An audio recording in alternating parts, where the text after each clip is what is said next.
All right, guys, we're live again with my guest today, Saeed Dunkaev. I've been so excited for this podcast. Salam alaikum, brother.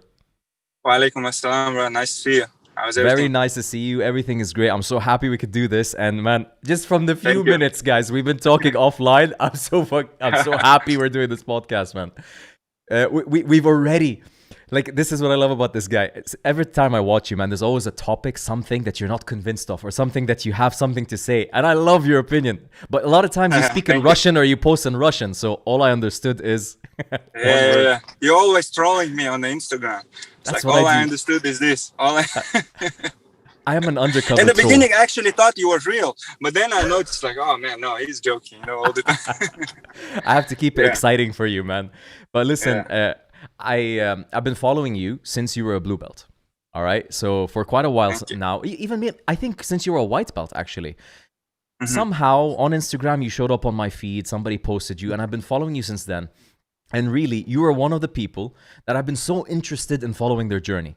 And it motivated me to stay on track with mine because I saw how committed you were.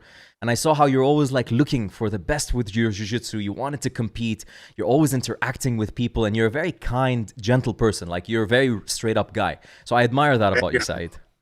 Thank you, man. Thank you. I appreciate it. I like your setup, man. I like your, like I said, before we go live, I said I had no clue that you had so much like nice interviews there. And I start like more researching, and I watched like I think like 4 or 5 episodes, Oh, man, and I was amazing. like, man, like a lot of people should know about this podcast, because it's like Thank really there's so many valuable information. Like we were just speaking before going live, like about that Brazilian doctor, black belt. Yes. Like, Yes. and like Drysdale was interesting with the Chechnya Jordanian guy, like from Jordan. Yes, Ashraf. Ashraf. I always forget his name, like, but he's a nice guy. Like, Awesome. cool interviews, man. I really like it. Thank It's nice to know a little bit of other people, stories and stuff like that. That's why it's wonderful to have this podcast, man. Brother, I really appreciate you saying that. And I want to tell you something. For me, you're somebody that's quite prominent in the jiu-jitsu community, but not heard of as much as you should be. Like, my goal, my target with this podcast, promote the Middle East, shine a light on people, but also there's so many people that maybe aren't so popular, so famous in the community that have so much wealth of knowledge that aren't getting the microphone in front of them, Like Ashraf Shishani. The guy's been training forever. He's in Jordan. He's teaching some evil shit in jiu-jitsu, but nobody talks to him. And he's like, I noticed, like, man, since what year he's been like doing jiu-jitsu and all that. He's like almost OG, man. Like, like go back like a long time. And like you said, not a lot of people know it. And I was just like, wow, man, it's sad. Exactly. I felt like bad that I didn't know too. I was just like, man, he's like from my hometown, like, like same nationality, and I didn't know much too, and I felt like bad, and it was nice through your podcast, find out and share that story, and I was just like, amazing, man.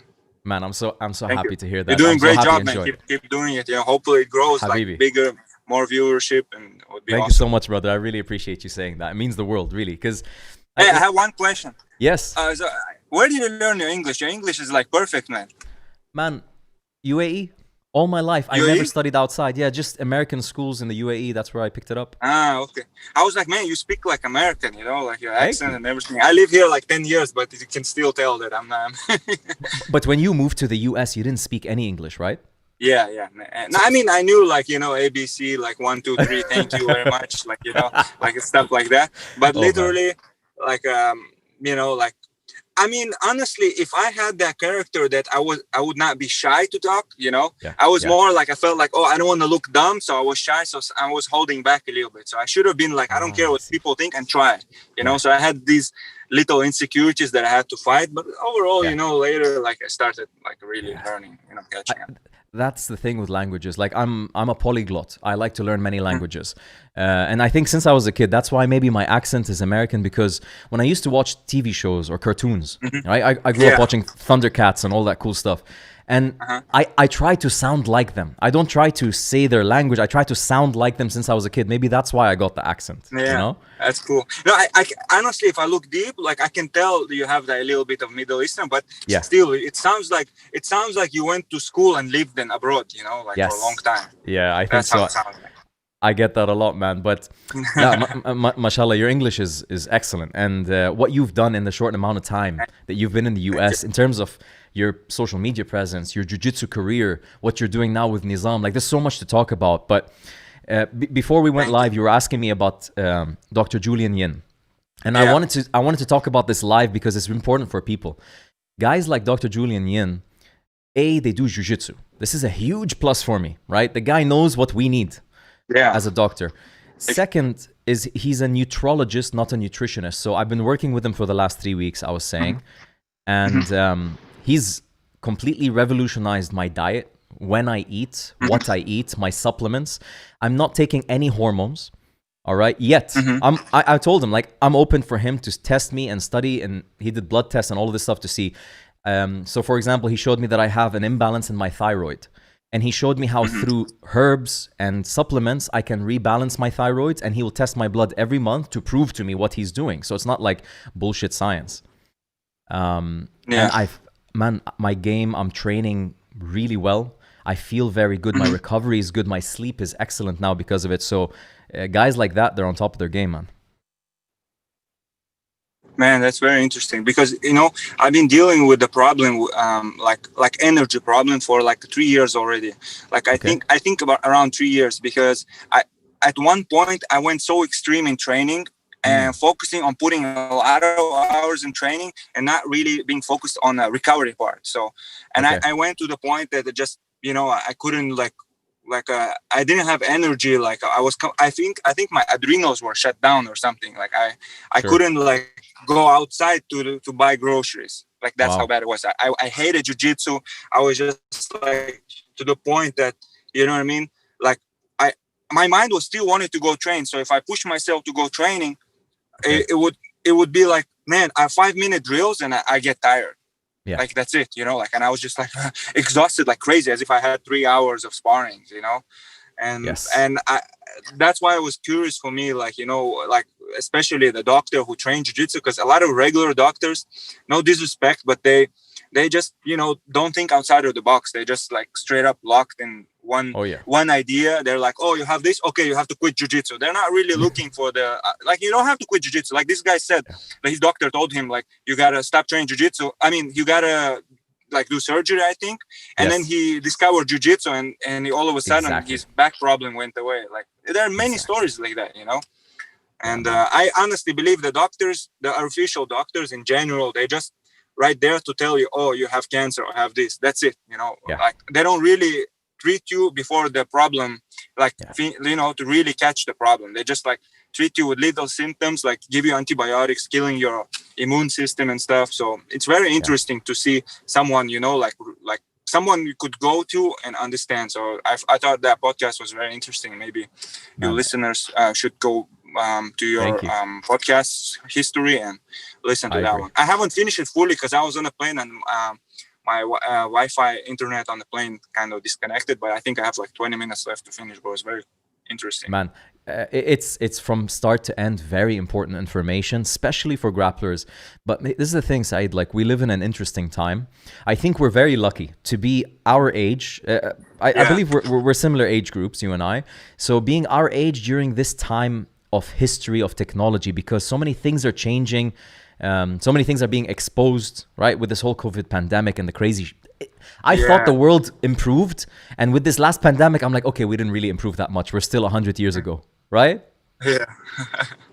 Yeah, like it's the way I see it. You know, some people improved a lot from it, you know, and some people just went completely down. And in general, I think it's not people's fault. You know, it's like a lot of people been doing well and going good, you know, and then they just got caught off guard, you know, and literally have no choice. a lot of businesses shut down, like, you know what I mean? So in general, I think it's a negative thing rather than positive thing, because some people say, oh, like, I like to think everything positive, you know, but you can't deny the fact that there's only few percentage of people who become millionaires during this time, or billionaires. And there is a huge percentage of people went from holding on to whatever they have and completely going broke. So that's a sad thing, in my opinion, you know. And honestly, it doesn't make sense, a lot of things that are going on, you know. And as soon as you start talking a little bit about the official story, you're like, you're a conspiracy theorist, this and that, you know. People start laughing, and just like, you know, which is understandable at one point, because there are so many stupid conspiracy theory videos that are created to like, you know, like kind of make you like to make you think that, oh, you know what I mean? Because imagine if you didn't want people to know and the truth coming out, you would start investing in different videos to make people think, oh, this is stupid, you know. So you have to really look into and stuff. But again, I'm jumping to things like I told you earlier. No, I get you. I get you, man. That's what I like about you. Again, you think of these things. Yeah, the thing is, like, you know, in general, of course, it's a negative thing. Some people died, you know. Obviously, this virus thing is dangerous.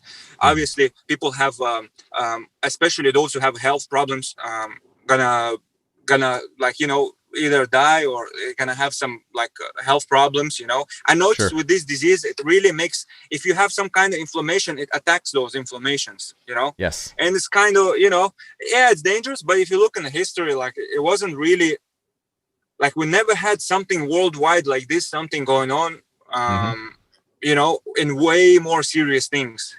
You know what I mean? And that doesn't mean I don't care about older people and stuff. I have my parents, you know, like my dad has like cancer, you know, my mom is older, you know, she had COVID, you know, my dad had COVID, but he didn't really have the symptoms. Weird, you know, but he has pneumonia now, for example. So I know it's serious. So I'm not like some people would be like, oh, but I don't think you should stop your life, you know, from completely, you know, not doing anything and just, you know, follow the official narrative. How come, in my opinion, like in United States at least, like liquor stores is like essential, you know, that is super unhealthy. That's super causing your health like to go like, you know, like down.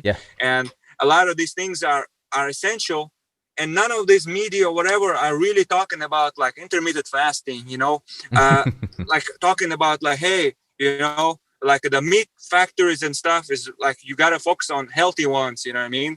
Like it's a lot of hormones and a lot of bad. So how come they're not talking about sugars and stuff? People forget, like back in how many years ago, that it was well known and well like taught that cigarettes are healthy. You know? Exactly. Like tobacco is like okay for you, you know? So same thing. I feel like we've been brainwashed. Like nowadays, people even don't think that phones are so dangerous for you. You know, like so much. Like I'm doing some research about phones and radiation. Man, a lot of things causing like, so the men cannot have like a babies. Like, you know, something messed up with their you know, the system and a lot of bad things. You know, I know in myself, I'm too much on the phone. I can't fall asleep. You know. Obviously because of the light exposure. It's clearly because of that. Light and. A lot of like when you live in this world and there's a lot of lies around you, it's kind of like, you know, like, man, like, you know, it's like trusting the person who lied to you all the time, and you keep coming back to him. It's like, okay, this time he's gonna tell me truth. Like, you know, that's why I don't buy any official big things, because it's just, for me, it's like, something could be true, something could be right, like wrong. You know, disease is dangerous, you know, but then you look at other things. Like I remember it's in the middle of the lockdown, all the stores, like you don't even have to wear masks. So why was the main spread, they didn't allow like masks and everything, and now it's like masks, like you have to even be in the woods, you might get ticket if you don't get like it doesn't make sense. You know, it's quite like, weird. You know, I understand if you feel like you're sneezing a lot or allergic, close your mouth, you know, put the mask so you don't spread the germs, you know, but other than that, you're only doing harm to yourself, and then causing, like, making your body like stressed, you know, like you're not getting enough proper oxygen. Like it's not me saying that, it's like qualified doctors, but just not on CNN or some, you know what I mean? And like, also, like, I mean, Saeed, there's common sense, right? Like you say, the liquor store or the gym, the pub or the jiu-jitsu gym, like common sense just tells you that sitting on a counter, drinking alcohol, and hugging and sitting in a close proximity to people is way more dangerous for your health than training. Not letting your blood move. Also, that a lot of it, like, you know, your blood has to flow, so you got to do a lot of walking, at least a lot, like sun exposure and stuff like that. But you know, like even for example, like we have a lot of like shampoos and everything like that we use. You know, a lot of it causes chemicals and washing off like natural things. I have my friend, like my students, his name Barele, is like he does like a study searching and stuff. He told me, I don't know if it's official or not, but kind of I believe it if you just follow and makes like, you know, like a common sense. He said the main reason why people don't get like D3, it's because we go in the sun and then we wash with the chemicals in our body, and it takes like up to 1-2 days to like absorb the D3, you know. Absolutely. I mean, I don't know. I honestly don't know if it's true or not, but I just look back in the history, like people were way more healthier, and they were not eating as often as we do. They didn't have those chemicals. They didn't have time to shower. They only would use water, which 100%. Is fine too. You know what I mean? So it's interesting, you know, like when you think, like it makes sense, you know. I don't know. I'm not scientist, you know, but I believe that, you know, why you under the sun, you in California, and turns out a lot of people are vitamin D3 deficient. It's crazy, right? Yeah, us too, like, in the UAE. Everybody's vitamin D deficient.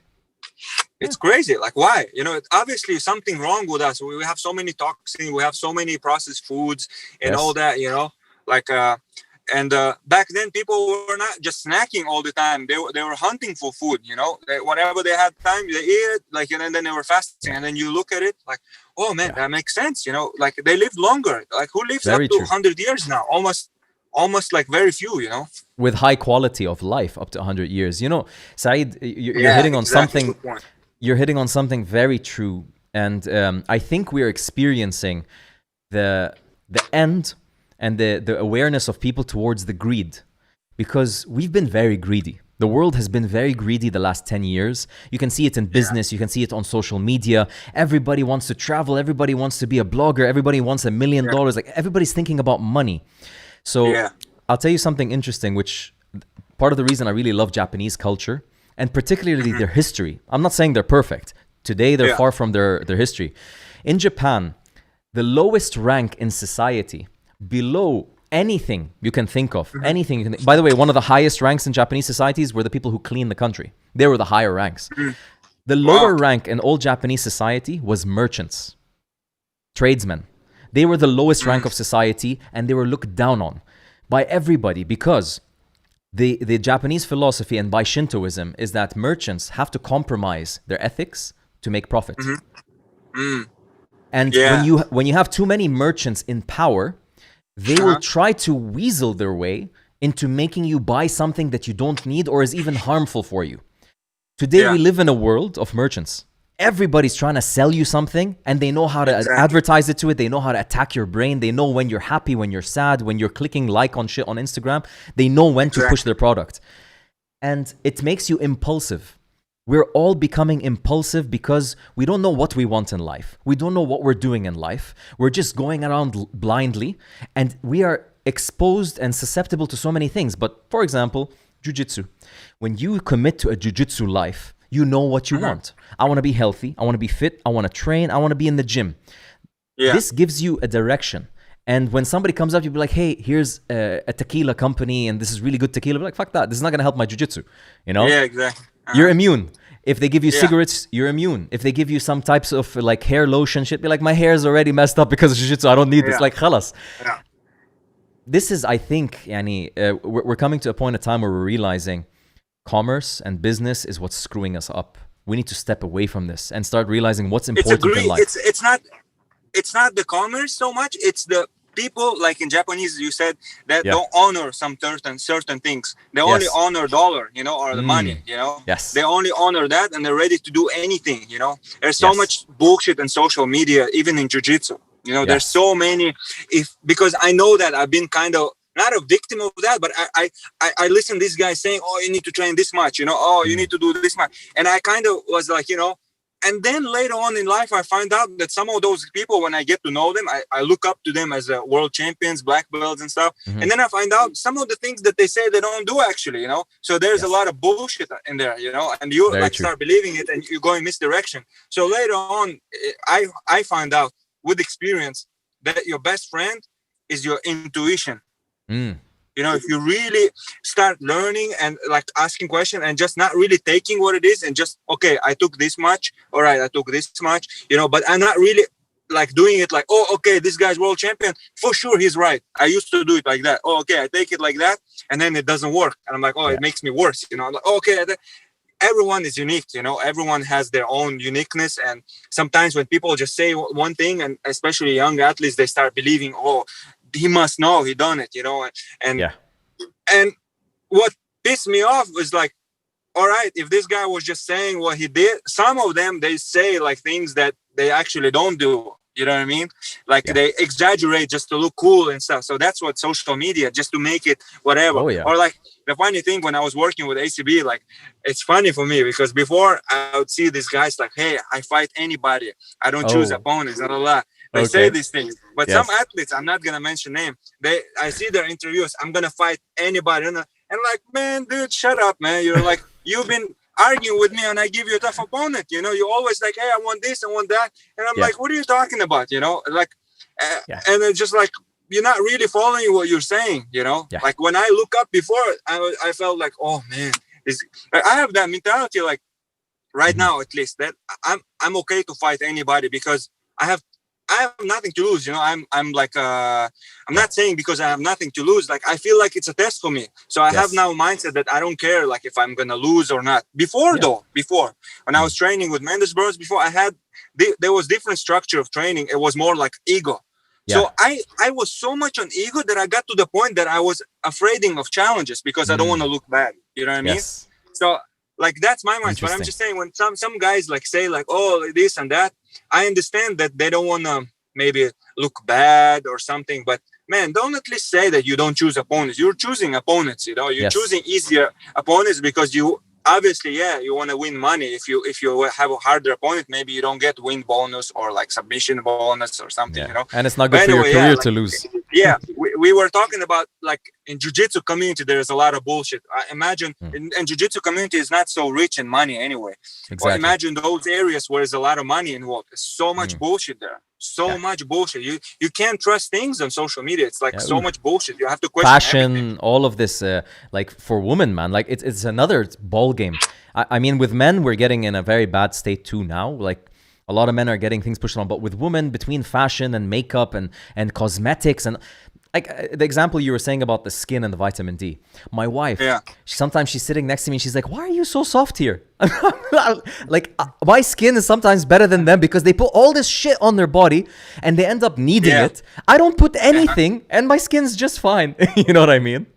It's funny you said that. I also had that comment before, and I thought maybe I might have genetics and stuff like that. Not like that I have like soft skin, like certain areas maybe I don't like. Hands, but in general, like good skin. And I honestly, naturally, I felt like this gels and stuff is not good. And I always, like I've never been like smelly guy, And I always like you, even like my wife asked me like, you smell, I didn't put perfume, but man, I'm naturally washing. I try to like rarely use like a soap, but if I use soap, I want like that, what is it, cast iron soap or something that more natural, but not like those gels with the, or head and shoulders, whatever. Like imagine there's so many chemicals there that lead to cancer, and all that. I agree. And people think, it's stupid. Like they would not allow it. But how come, there's so many things allowed in our society? What are you talking about? That's like back then with the cigarettes, right? You were saying back then, everybody, what are you talking about? You're so stupid. This is good for you. Yeah, that's a great example. Like when people say, "Oh, the phones are not like the researchers, whatever, show like that." Man, we don't have to go 40 years ago. The researchers were saying that cigarettes are not harmful. It's good. Yeah, so they were saying it's good for you. They were saying pregnant people could actually smoke cigarettes if you're pregnant before. Yes. Imagine they've been saying that, and it's like, oh, like the research. I hate when people saying, oh, the researcher has done it. Oh, you're not scientist, whatever. Man, you gotta understand who sponsors.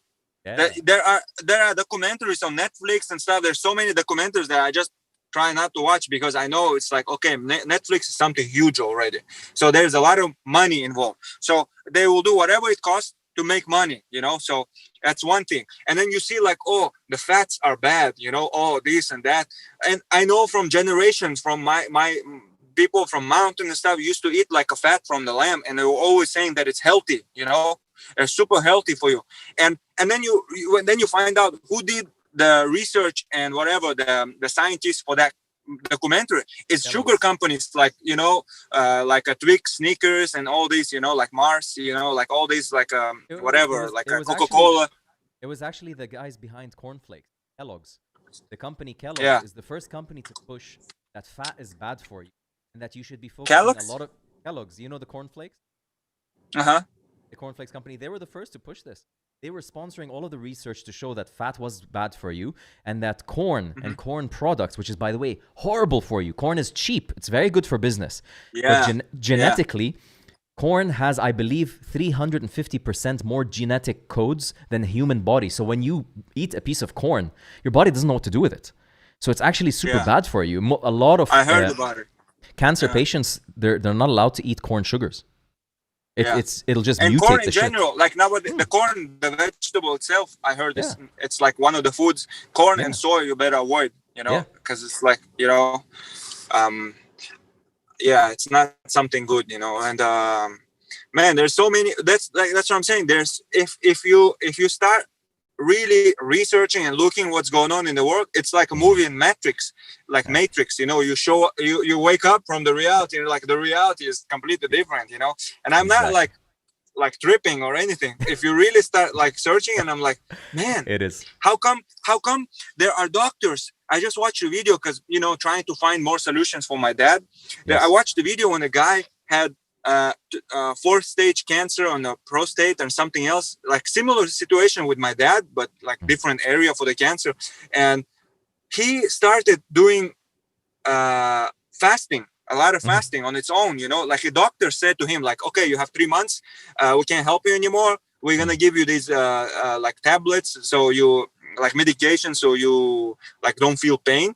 And that's what they do, and the guy in 8 months fasting and doing some certain foods and stuff, like, he fully treated cancer completely because he stopped feeding cancer growth cells. I mean, cancer cells.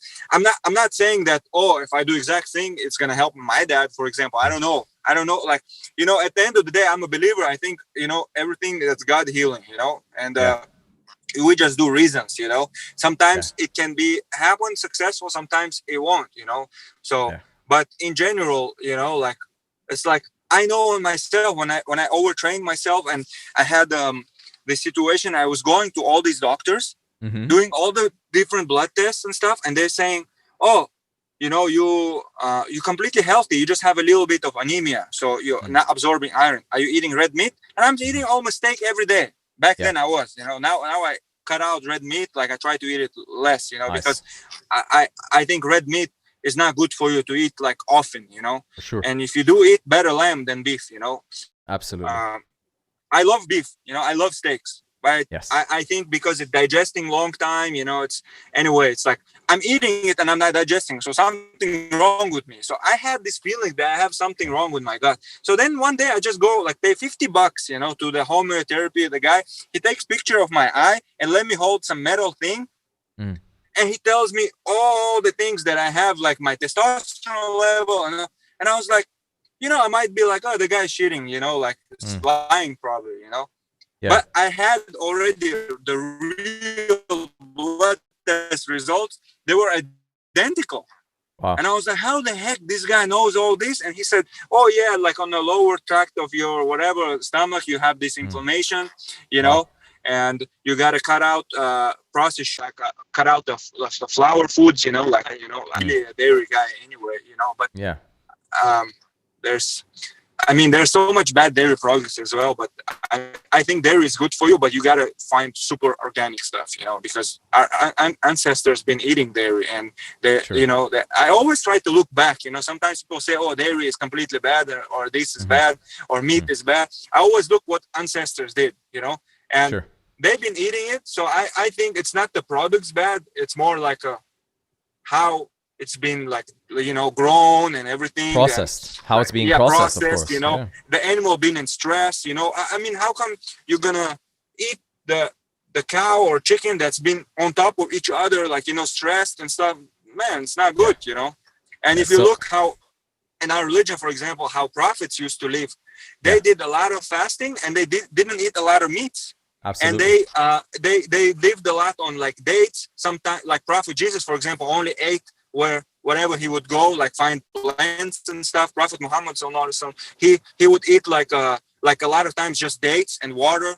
And and even in our religion, it says, like, for example, if you what is it? Eat like pious people who are religious scholars, they would eat only once. The habit of them was eating twice a day.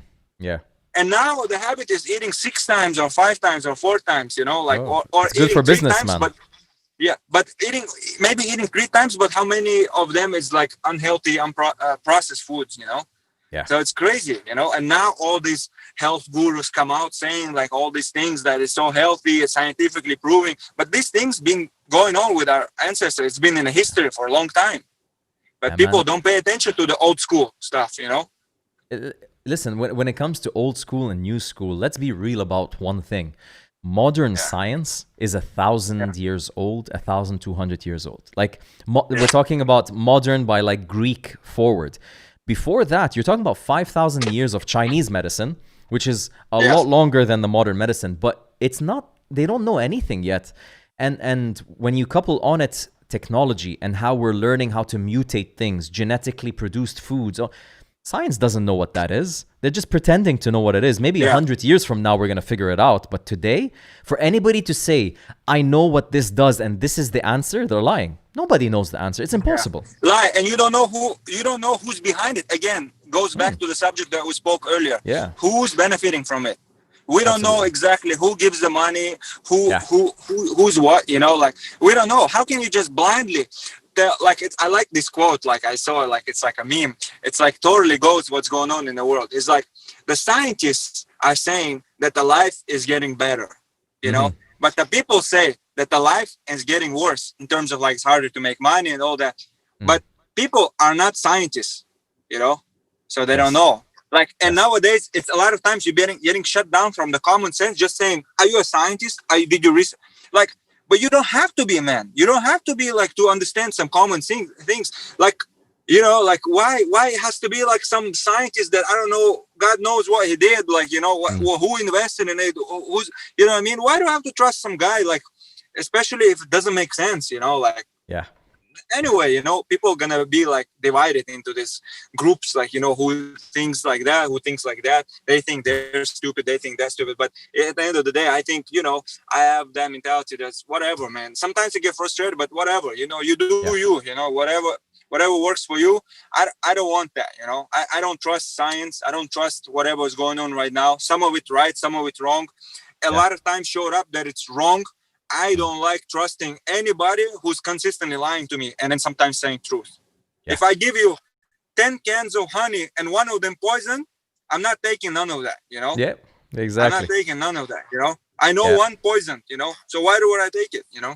So that's what I think, you know? I like Michael Jordan had a similar quote where he's saying, if I had a pack of pills, like painkillers, right?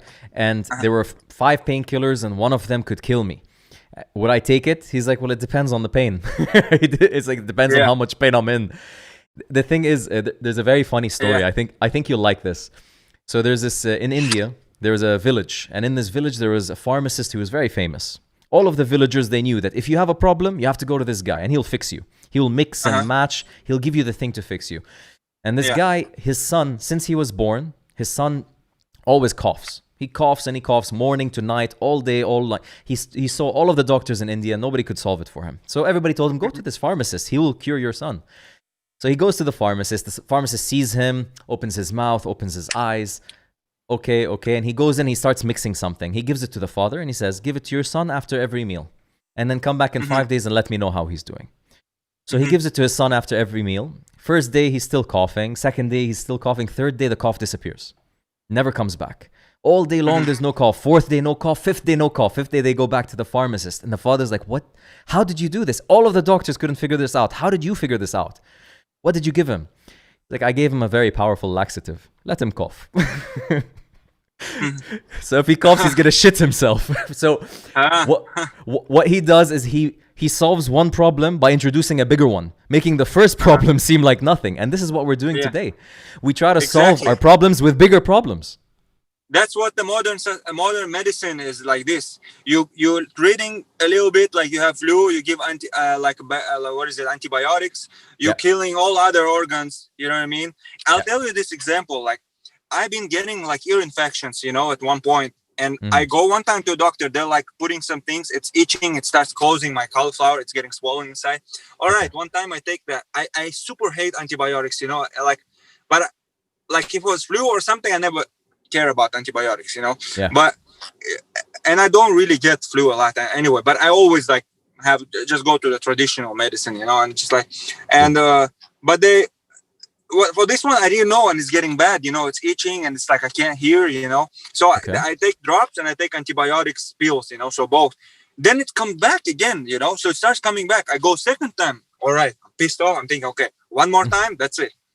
And then I got frustrated, I keep getting it again. So I start like searching around, and I find out olive oil with garlic, you know, kills all this. So I start having, next time I take this, warm up a little bit olive oil, and I start putting drops there. Yeah. Not only it cured it fast, you know, mashallah, not getting it more, you know what I mean? Like lately, you know, I'm not getting it so much. Nice. So, you know, but I'm telling you, it was just as if like this antibiotics made it like easier to get it again, you know? So that shows you like you know, it doesn't really treat you, only like temporarily. But I can only imagine how much damage it's done to my other organs. You know? Your stomach, because it kills the good and the bad bacteria. Yeah, because in our stomach we have a lot of bad bacteria, like candida. You know, you have it either ways, you know, but you have to maintain like a balance. You have to have 80% the good bacteria and 20% bad bacteria. As soon as that balance goes like off, then you're more, you know, you can start getting more fungus, you can get more flus and stuff, you know, and a lot of things affect that, you know, processed foods, stress, not working out, the toxicity, the like, what is it, the phones and Wi-Fi, always exposed to computers and stuff. So a lot of things play a huge role that people don't pay attention, you know, and like I know all this. Still, I fail at a lot of those things. And imagine to those who don't even think about it. They're just like, you know, I mean, I know all this is still sometimes eat processed food. I'm not like perfect, you know, like I'm the same. Still do this and that. But I try sometimes, you know, like, oh, okay, at least block myself from certain things. Maybe turn off Wi-Fi at night, even though I understand maybe I have someone neighbor, maybe they have Wi-Fi right now. But anyway, I try something, you know, like so. To minimize the damage, you know, because it's unavoidable, you know, we're everywhere exposed to stuff, you know. Man, this is the thing, you know, some people, they think, man, why trouble my head with all of these things? I just don't want to worry about it, right? And that's fine. They can do that, but and I hate to say it, and inshallah nobody ever goes through it. I've gone through health, and you're telling me you went through something as well. I've gone through a health condition personally that made me need to wake up. I was living. What was your thing? What was your medical condition? I got a stroke in my lung. Oh, wow. And man, like, I train Jiu Jitsu. I think I'm a healthy guy. I think I'm fit. I was a blue belt, about to get my purple. Like, I was competing. All good. I got a stroke in my lung. So suddenly I'm in a hospital. I'm in ER. They put me on blood thinners. I'm coughing blood. What the fuck, man? Like, how did I go from here to here? You know? Yeah. And it made me wake up. Like, I need to figure out the hell. Why am I going through this? I'm in my 30s. I'm not supposed to be going through this. Yeah, exactly. Many things. I started discovering genetic issues, genetic mutations. And once you find about them early, you can work with them for the rest of your life. So I found out I have a gene called MTHFR that has a double mutation. People with this, by the way, like 40% of Earth population has this. It makes you not able to absorb folic acid. So when you can't... the vitamin B. The vitamin B complex. Yeah, exactly. Yeah. So when your body can't absorb from food, your homocysteine raises and your blood starts clotting. When your blood clots, it goes into the lungs and you get a stroke or the heart. Oh, that's not good. Yeah.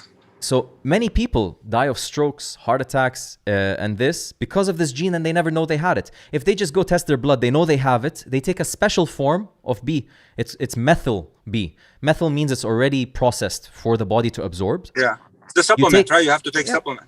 Yeah, it's a supplement. But khalas, you take it, and the gene is not harmful to you anymore. So it was just that. I had to really dive into science and figure it out. But that's what I'm trying to say. If you live your life ignorantly, then one day something will hit you to force you to wake up. So better to wake up right now.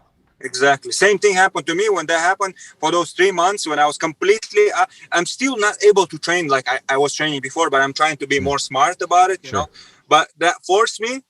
The whole thing, I was in bed and just study like not just medicine, just like all the like stuff. What is this? Yeah. Like I totally discovered that I have adrenal fatigue problem, and I go to a doctors and they're like, no, we don't believe in this. There doesn't exist something like. I'm like, how come it doesn't exist? You guys crazy? How can you tell me I'm healthy, but I'm like, I can't do things. I'm like, I literally have like 1 hour energy during the day to do something.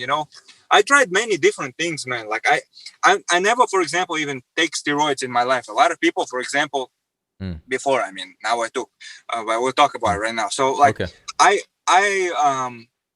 know a lot of people, they're afraid to say things like that. I think I respect that, man, so much. Yeah. But I think you should be honest, like not bullshit around, I'll tell you my story about it. Okay.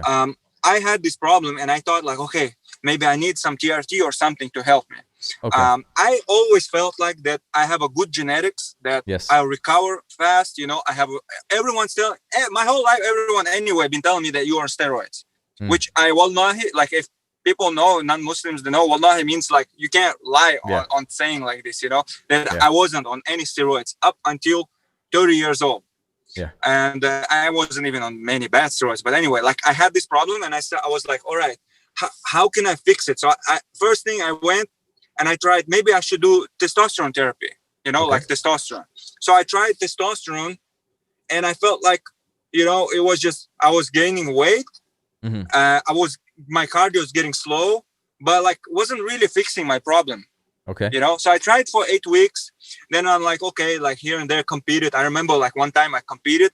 I actually was making worse for me rather than helping, because I had my arms, the forearms were getting so crazy tired that I remember it was Pan Am's. It was my first master tournament. I got double gold that day. But I remember like that I went and I ran to the place where they have like medics, and I asking ice because my hands, I were so numb, and then I have next match, I'm like still numb. And I remember like trying to I remember the final match in my division, I was so tired and I was like, I got to pull guard to armbar right away, and it worked. I was like, oh shit, if it didn't happen, like my hands were so tired, but I pulled guard right away to armbar. Amazing. And then my point is just like, I was just like shocked. And then I talked to some other guys, they're like, oh, you should take this drug to avoid that problem. I always heard people, if you take testosterone, you're gonna feel like like this and that. But I didn't feel no improvement. I felt like the only improvement I felt that I was getting bigger and stronger, but my cardio was going down. So then they're like, you have to take this thing called oxandronol, like Anavar.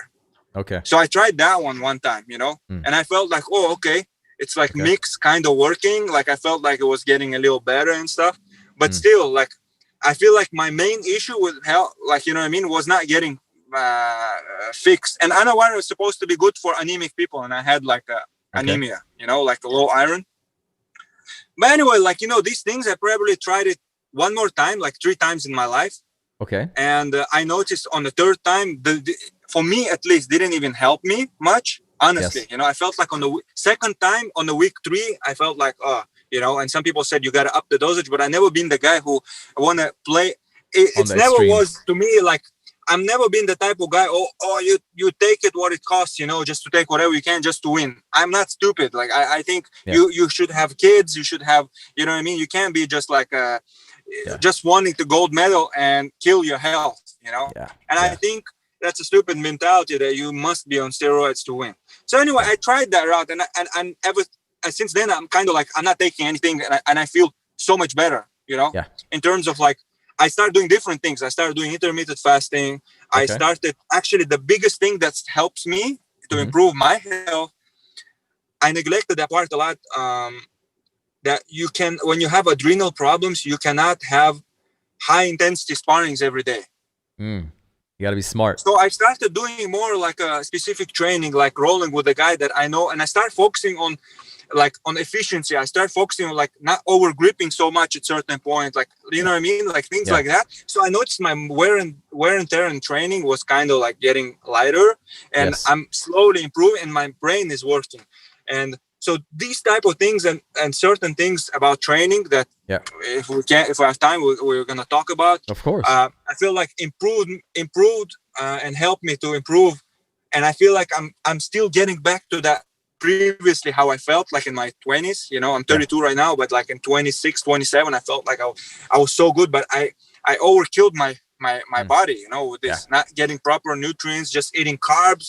All I did is protein, carbs, training, nap, sleep, and that's it. But there's so many things into that, that I didn't know. And with experience and again, I was following the motivational speeches, whatever the world champion saying, like, and I just went nuts instead of really figuring out what works for you, And I guess, with experience, it came to me. I started training jiu-jitsu like late, like at 25, and I feel like it's been like 7.5 years already since I'm training jiu-jitsu. But like, the main things, I feel like now at a black belt level, I'm really starting to like groom, like understanding, like really like now understanding. Piecing it like together. If with the knowledge that I have now, if I had it in the blue belt, purple belt days, I'm sure I would have won like an adult world championship. Like I know how, because the way how I was training, I was just always going into the big tournaments, overtrained, injury, like killing myself something. So I couldn't reach like, you know what I mean? And then Ramadan started like every time on the worlds, and I was like, okay, like I'm not fasting, and then training hard while fasting. So it's like not good, so a lot of things I didn't know. And I always went to the tournament, like feeling like, man, I cannot like I didn't have mental problems, like I was not scared or anything. It was more like something wrong with my performance, like, when you're training and your brain is thinking so perfectly that you start seeing things like, oh, he's gonna do that. Your brain is so on, so you're so present on the situation, like, that you understand everything, and I didn't have that, and some tournaments I have it, some tournaments I didn't, and I kind of was, try and error, like trying to find things that I thought like, I thought steroids will help. I tried that, but I thought it's gonna help me with jiu-jitsu, and most importantly, it was for my health. And I noticed it's not really helping me, So I thought like, okay, I don't really need that, I never really. Some people told me, oh, you should try GH. Like I don't want to try and then mess up my health. Experiment with I feel yourself. like, I feel like I'm gifted with good genes. Whatever I eat, whatever, I always have like six pack. I have so much fat. And like I always like feel like I had strength, because obviously if people complimenting all the time that you're like on juice, and I know I'm not, it's like, oh, it's complimenting me, like I think like it's good, Absolutely. So things like that. And honestly, there are a lot of things that with experience it comes to you, and you start putting puzzles together. And I hope this pandemic finish, and now I starting like like do all this, and I feel like now it's starting my real learning experience when I go to black belt, and I'm gonna focus more on adult division. Okay, nice. No, that was my goal all the time. The reason why I went masters, I spoke to my professor Leo Vieira. I've been having this. So look, I remember one time there was a no-gi world championship. I started training hard, and again, like the difference, I start training 1 or 2 weeks, I crash. My body goes into like, okay, you sleep 12, 13 hours, you don't recover. You know, something weird, like I'm having this problem. So then I'm like, I'm having again, this main issues was like, I was kind of like jet lagged. So at night I'm up, cannot fall asleep. During the day, I'm tired, sleepy. So that was my issue. So I didn't train for the whole camp. And I remember I trained last week of the before No Gi Worlds, and then went to compete, and it was adult division. And I kind of was like, screw it, man, like, you know, whatever. And I'm right and left submitting guys. Like, you know, and I got to the final. Interesting. I got to the final with a thought that, oh, whatever, I don't care. I just want to say like a great lesson for me from that tournament, you know. And then I went to the final. I fight this guy like Andrew Wiltsey, and I lost to him before in the blue belt division. So I thought, now I start like, okay, I gotta beat this guy. I changed my mindset. I gotta beat this guy. I gotta do this, you know. Now I have to win that gold medal. Before up to that final, you didn't care. I didn't give a shit. I just performed like purely like in the gym, you know, like you're just having fun. I was so relaxed. Yeah, because I was so relaxed, I wasn't even feeling that I'm out of shape, you know. Wow. Not like I'm always in shape, but I mean, like you know what I mean. Like I felt like, wow, like my cardio is good, you know. Sometimes I'm so prepared for the tournament, I feel like because I'm overtrained, my cardio is bad, you know. Like so I go and I lose to that guy, you know. I go lose, and so I get like second place in the No Gi Worlds adult division, you know. And I'm like, oh man. But now looking back, I'm thinking like, you know, like there are few things that, you know what I mean, a lot of people are being like brainwashed in a flow grappling and jiu-jitsu videos and stuff. You gotta want it as much as you want to breathe and this and that. So first, they're teaching like wrong mindset for the people. Okay.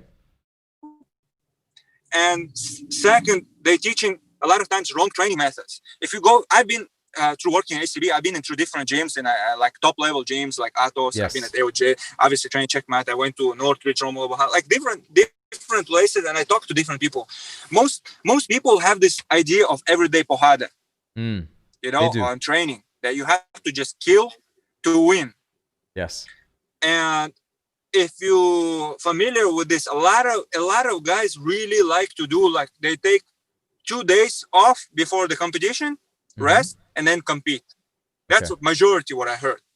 Okay. I mean, I'm sure there are a lot of people who disagree with this, like me, you know. But people think like that. So let's go back to the mindset. Mindset is, first of all, people say you gotta want it bad. You gotta do this. You gotta do that. You know. So really teaches you to focus on things that you can't really control. You know, can't really control. So you think in your mind, oh yeah, this world champion saying that, you gotta want it. You gotta like. But in reality, I found out through the lessons that I had my best competitions when I never gave a shit. Never gave a shit, you know what I mean? And I remember I was having some financial problems at one point. Like I had to move out. Like we had some problems. Like me and my wife had to move. Like, you know, didn't have money. Like, you know, like there was some problems. And I just went to compete to some NABJJ Worlds. I remember gi, no gi. I submitted all my opponents.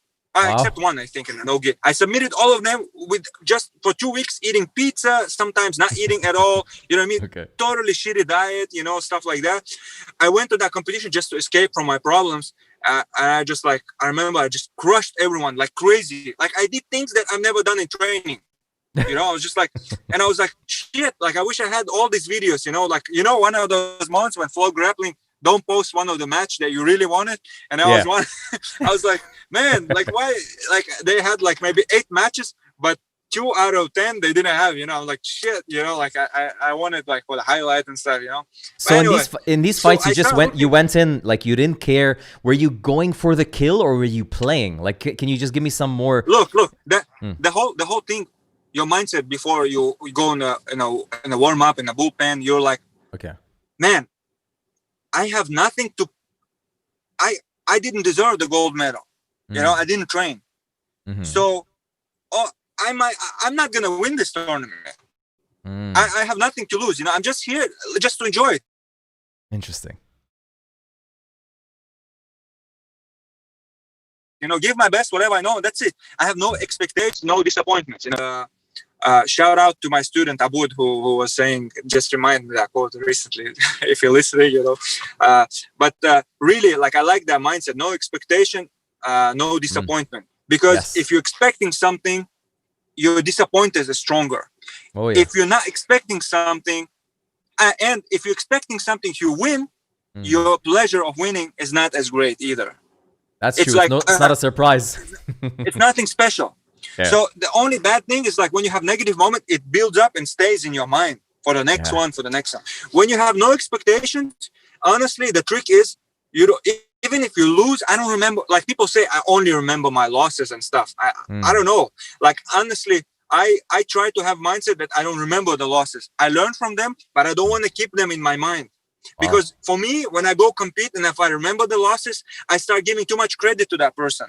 Yes. And in my mind, I somehow, I don't know, it works. If I fight the guy who beat me before, I try now like going in like, and it happened to me before I beat the guy, you know, like submit him before I lost maybe referee decision. But I'm just like, I don't remember that, you know, I don't give a shit. This was older me, you know, even if it stays in my mind, I tell myself, I'm different fighter from now on. That happened 1 year ago. I don't know how much he trained. I know for sure I trained right.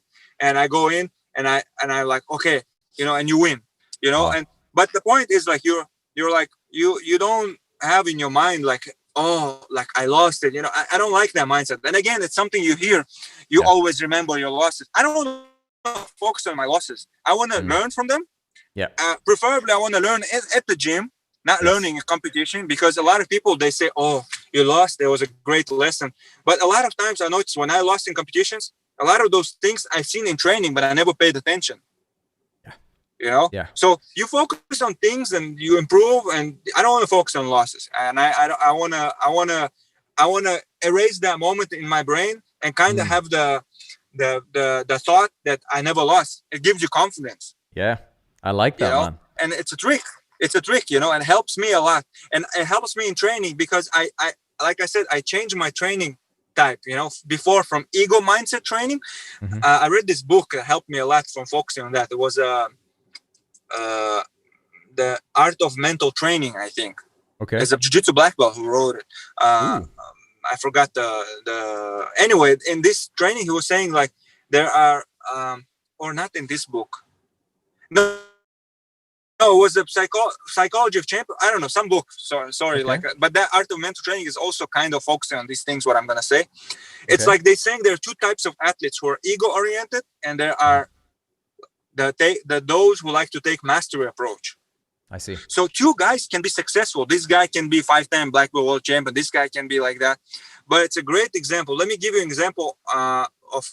There are some guys. If you see them, they retire younger. They don't want to compete. They're just like, for example, I don't know. I trained under Mendes brothers before, and I have a feeling. Maybe I'm wrong. I don't know. But I felt like they were so much ego-oriented athletes. They wanted to win. Because first of all, in their training, whatever they taught, there was always like, you have to win all the time in training. At least, you know, I don't know what they said to their favorite students. At least to the majority, they were saying it like that. You know, I don't know if they take a side, but to the majority, it was like that in competition training. You got to fight for advantage and all that.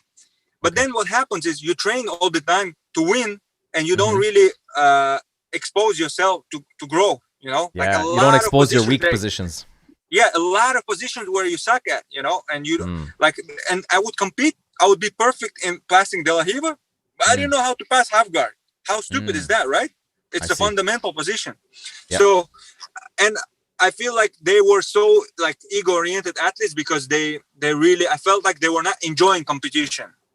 They knew how to compete. They knew how to have their mindset and all, but it was like pressure for them because I could tell that they really not cared about losing and stuff. But I give you an example like Romulo Barral, for example. If you look at him, he doesn't give a shit. He just goes compete. He loves it. You can tell the guy wants to retire, but he's just like, that's true. He's too crazy. You know, yeah, he's too crazy. You know, I mean, like he just, I'm not saying, I don't think his training methods is good for everybody, like his mentality of everyday porrada. I disagree with that completely. I love the guy, you know, but I disagree completely with that thing because I think a lot of people will decline their health training like that. But for him, it works, you know what I mean? And everyone's different. He's a training addict and he has probably a body that can handle it, you know? I don't know if he takes anything or whatever, but let's say he doesn't take anything. He does it like that. He's older guy. He loves it. He goes compete no matter if he loses or not. So what makes him compete? Money? I don't think so. I think he has successful school. He makes money. What he's gonna go make maybe like 10,000 for the super fight or something like that, and lose to a younger guy. He could have had the mindset, oh, this guy is a new black belt, I'm gonna lose to him, I'm gonna look bad. No, he doesn't give a shit. Yeah. He doesn't give a shit. So that tells you there's different psychology. Thoughts. Yeah, psychology. And I'll tell you, there are some people, if you give them the mindset that I'm talking about, it might not gonna work for them too. Yeah. So I'm not saying that, for Mendes brothers, maybe it's not gonna work, that mindset. Exactly. Exactly. I was gonna say maybe it didn't work. So maybe they thought it like that. But I have personal thought that most people will benefit from mastery approach mindset rather than ego mindset, because ego mindset, really, for that you have to be like a talented starting early young, you know what I mean? Like there's a lot of things that needs to be invested in you. Like for example, in their training, when I was training there for 3 years, there was no focus on fundamental positions so much. It was mostly modern. Even if you're white belt, like white belts knew how to do berimbolo and stuff, and I thought it's normal. And I thought like, fundamentals is not important because I trust my coaches, and you started there early. Like you started there at the beginning of Art of Jiu Jitsu. Yeah, like almost the beginning of their school. At that time, it was like a cool training, I thought. But overall, once they start getting popular, like I noticed, like they don't really care about people like me. So I really wanted to be a competitor. So I decided, I'm not going to be in that environment. Plus, it was too much ego-oriented environment and people are hating each other. I didn't feel like jiu-jitsu vibe there. I felt like it's like an office job that you hate, So I see. My point is like, I see. But look, a lot of their students didn't know how to do fundamentals because I had very good close guard and I was submitting purple belt world champions while I was white belt. If I get close guard. If I open it, that's it. I'm screwed. I was like done. But anyway, and I had this like flying armband thing that I was doing, whatever. Like the things that I was good at, I could catch. The rest, I would get submitted, and smashed. Even by some like when I just joined, like white belts were smashing me, But this is a very important point, Saeed. Like you're bringing up a point that's important to people starting jiu-jitsu or even halfway in their journey, maybe even black belts. But culture is something that it's not uniform. It's not there's a perfect culture for jiu-jitsu. Maybe the Art of Jiu-Jitsu culture is for you. Maybe the Gracie Baja Homolo Bahal culture is for you. Maybe the Leo Vieira Checkmat culture is for you. You spent 3 years in Art of Jiu-Jitsu, considering something that you didn't feel so good in, maybe because you were a beginner. What made you look for other things? Like what made you find the Checkmat that you were looking for? Well, I honestly, even if I had negative experience with the Art of Jiu-Jitsu, I feel like it was benefiting me. And I still, like, even though I don't have good relationship with them because I felt like I always have that mentality that you have to be, like a coach is someone like a either older brother for you or like a father to you. In Russia, like in Chechnya, like, I always felt that mentality, that. And I didn't feel that, and honestly, I don't know if it's in the Brazilian culture. I don't really find it that much, you know what I mean? Like in my jiu-jitsu training for some reason, With Leo, I feel it, but the problem is he has so many students, has so many students. Like, you know what I mean? How can he give me, like, if I'm a student, I have like so many students, I can't split, So you're going to have certain people you're going to follow. So I understand that from Leo's side. But in Mendes Brothers, I remember there was a few group, like really dedicated people in the beginning. And I was one of them. And I noticed there was just like, it's just like, if you're successful, I care. If you start losing a couple of tournaments, I don't care. That's so horrible. It was more like, like I felt like they didn't really want to build champions from the beginning. They just wanted to recruit. Yeah. So that's what you see, what's going on in Ato's team and stuff. It's like, I like Atos guys from San Diego. They're cool guys. I like them. Sure. Like I always like them when we go cross training. Actually, before going to Checkmat, I almost went there. I actually kind of was forced to go Checkmat because I didn't really have like closer gyms. Okay. But when I joined Checkmat, I really loved it, and I'm happy that I'm at Checkmat rather than going to the other teams. Like so, I really like it. In terms of like there are some, like things that like maybe at Atos there's more professionals and stuff than at Checkmat, but in terms of like enjoying training and vibe and cool people and real team, it's the most real team. That's the whole point, man. In the end of the day, like, look, I understand the gold medalist. I understand the hunger to be the top and the best of the best, but sometimes that's not what it's about. You know what I mean? Like, okay, sure, you want to be a perfectionist like Guy Mendes and Rafa Mendes, and you want to do certain things in certain ways. I didn't like, to be honest, there's moments you can see in their career where they were so happy with their achievement, but it was almost like, how can I explain it? It's like a prisoner that escaped jail. That satisfaction. They didn't enjoy being in jail. They didn't enjoy escaping jail. They just enjoyed the fact that they escaped it. That's like how sometimes you feel people win gold medals. They didn't enjoy the journey, not the process, nothing. Like they're not really enjoying it. You know what I mean? They got it. But in his situation, it's like, oh my God, you should be so happy and stuff. And maybe they are happy. They're proud looking back at it. But honestly, my opinion, I could be wrong. I felt like, especially Guy Mendes, he was so like, you know, like ego oriented. It was so much about the ego. He's a great mind, you know. He's a hardworking guy. They're very disciplined. I learned a lot of good things from them, you know. Even though like until now I like him very much, you know. It was cool, you know. I feel like most of it was Guy Mendes' influence. But again, you know, they had different life. I think their father was alcoholic. I think they really had a hard time from childhood and something like that. Like I mean, you gotta admire the guys came, you know, and achieved what they could. But in terms of how people they are, even I know the stories when some people who lived with them, like when they were poor and stuff, they already, I don't like when people come from poor beginnings and then they forget where they came from. That's what I don't like. But on social media, it's like so perfect, you know, but when you know in person, it's different. So a lot of people think at Art of Jiu-Jitsu, it's like, oh, it's such a happy place. Like, look at but so many people complain, so many people left, you know what I mean? So many people who even still train there, when I talk to them, they like hating the environment, you know? And I know it because I've been there. I was like, listen, you want to be a black belt from Mendes Brothers that, you know what I mean, train, like, you know, you're not training, you're not really like you're not really getting like a, how to say, like a full result and stuff, or you want to go somewhere else and become a champion, you know? And Checkmat is, trust me, not a bad place to go to, you know, if you're looking for the high level guys. To be fair, Saeed, like, to be fair, I think you can become a champion in Art of Jiu-Jitsu or in Checkmat. It's just the process. Like, what do you want your process to look like? And again, man, somebody might be having the time of their life there. You never know. You're like, there's some people that are incredibly happy in places that for me, I would not be happy. It's just taste. But I respect that, like, you found that early on. I wanted to switch gears because I don't know too much about you, and I really definitely want to understand this. Why did you go to the US? Like, you were in Russia, right? Yeah. A funny thing, look, I'll tell you a little story.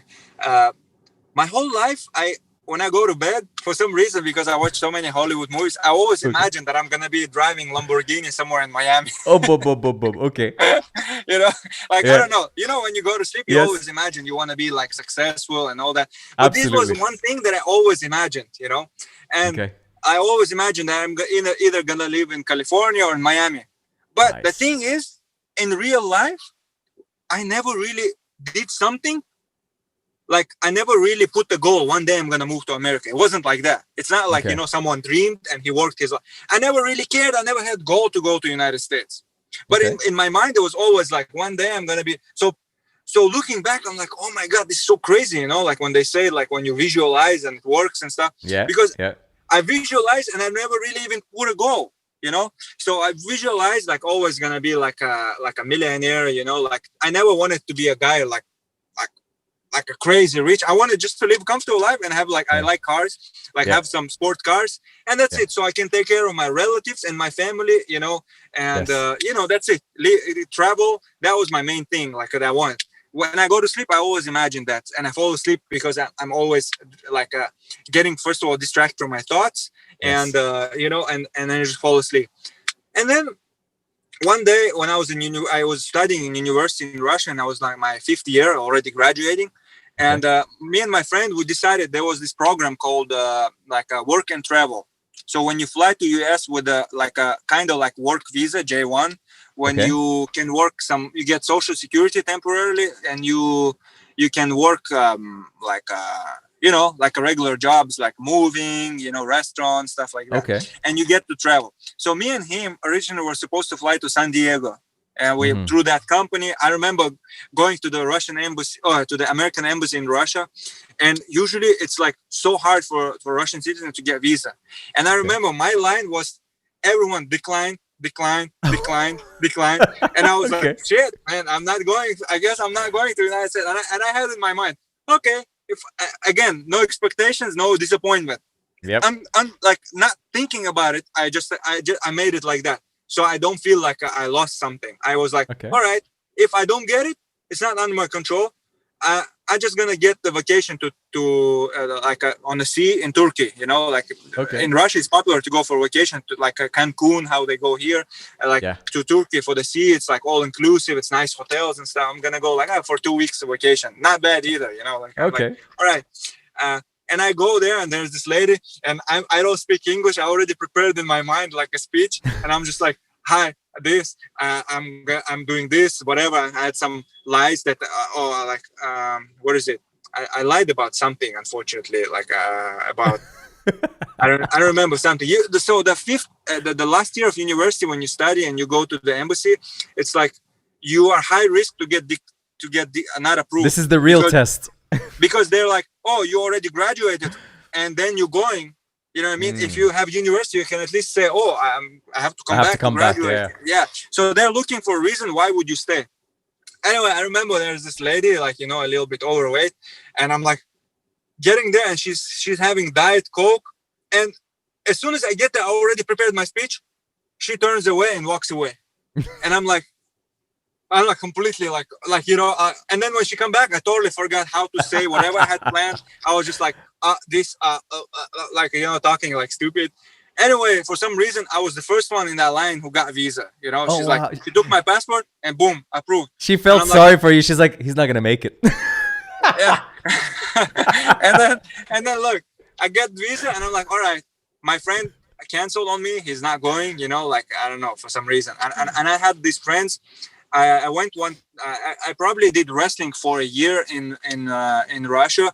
I wish I did more. I was like, my parents are very strict, you know. So my parents like didn't allow me to go like out after 11 or something. So and a Chechen family, man, you know, you don't say like, hey, I'm 18 or whatever. You're gonna get like, you know, you don't say like you're 18 or whatever. That's just like Arabic families, bro. Yeah. So I a lot of times was using my training as an excuse to go to the movies, whatever, hang out with my friends, because my training was all the way on the other side of the city, and it was like 1.5 hours on subway to drive to go there. Yeah. So sometimes I would just make my clothes wet in the water and then just come back as if I trained.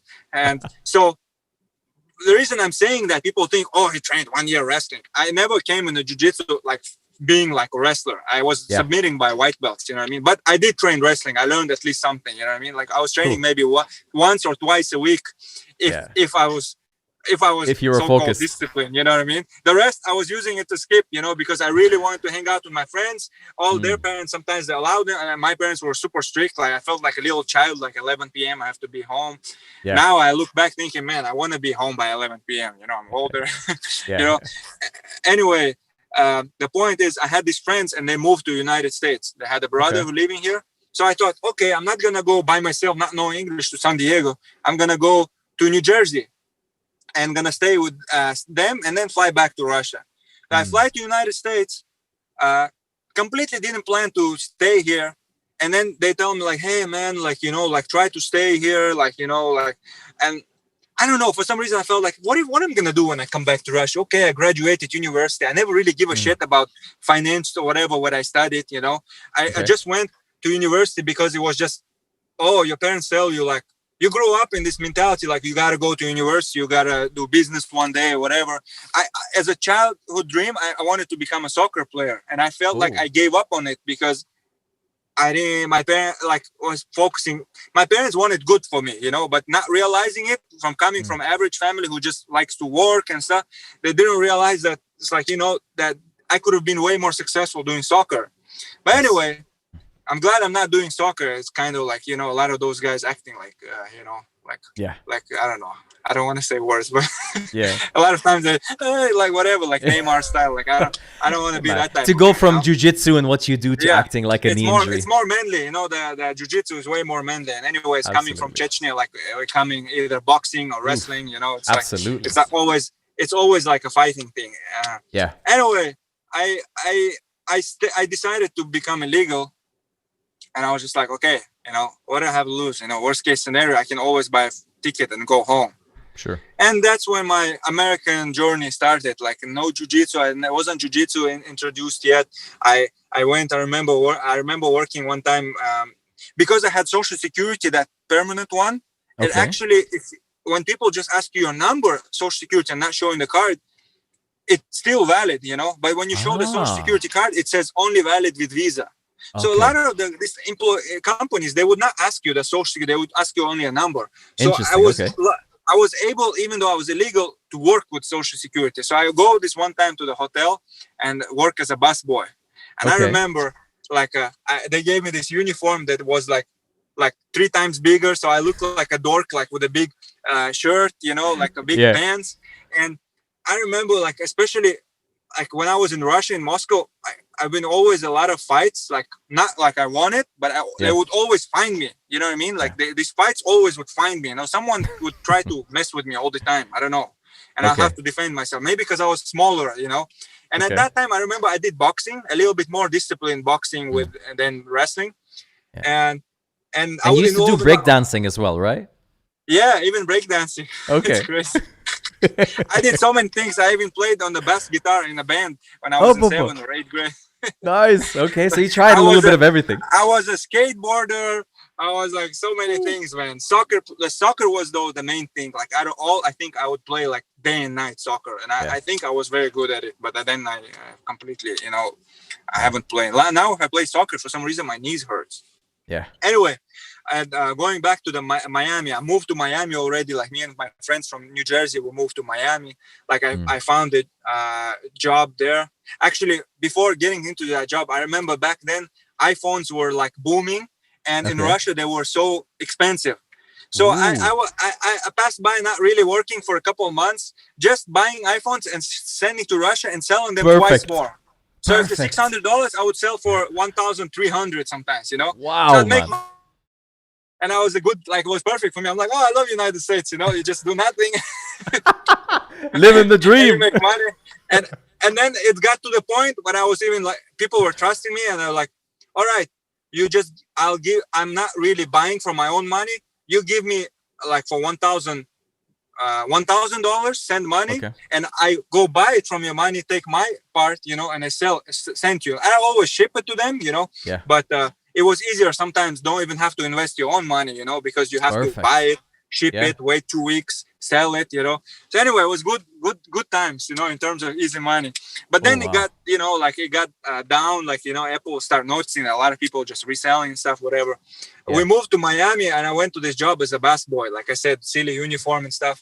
And one time this guy is like telling me, like, I'm not even a waiter, you know, to complain. And he's like, well, this table is dancing. What is it? He's talking to me like as if I'm like nobody, no human. I think he's some like rich guy.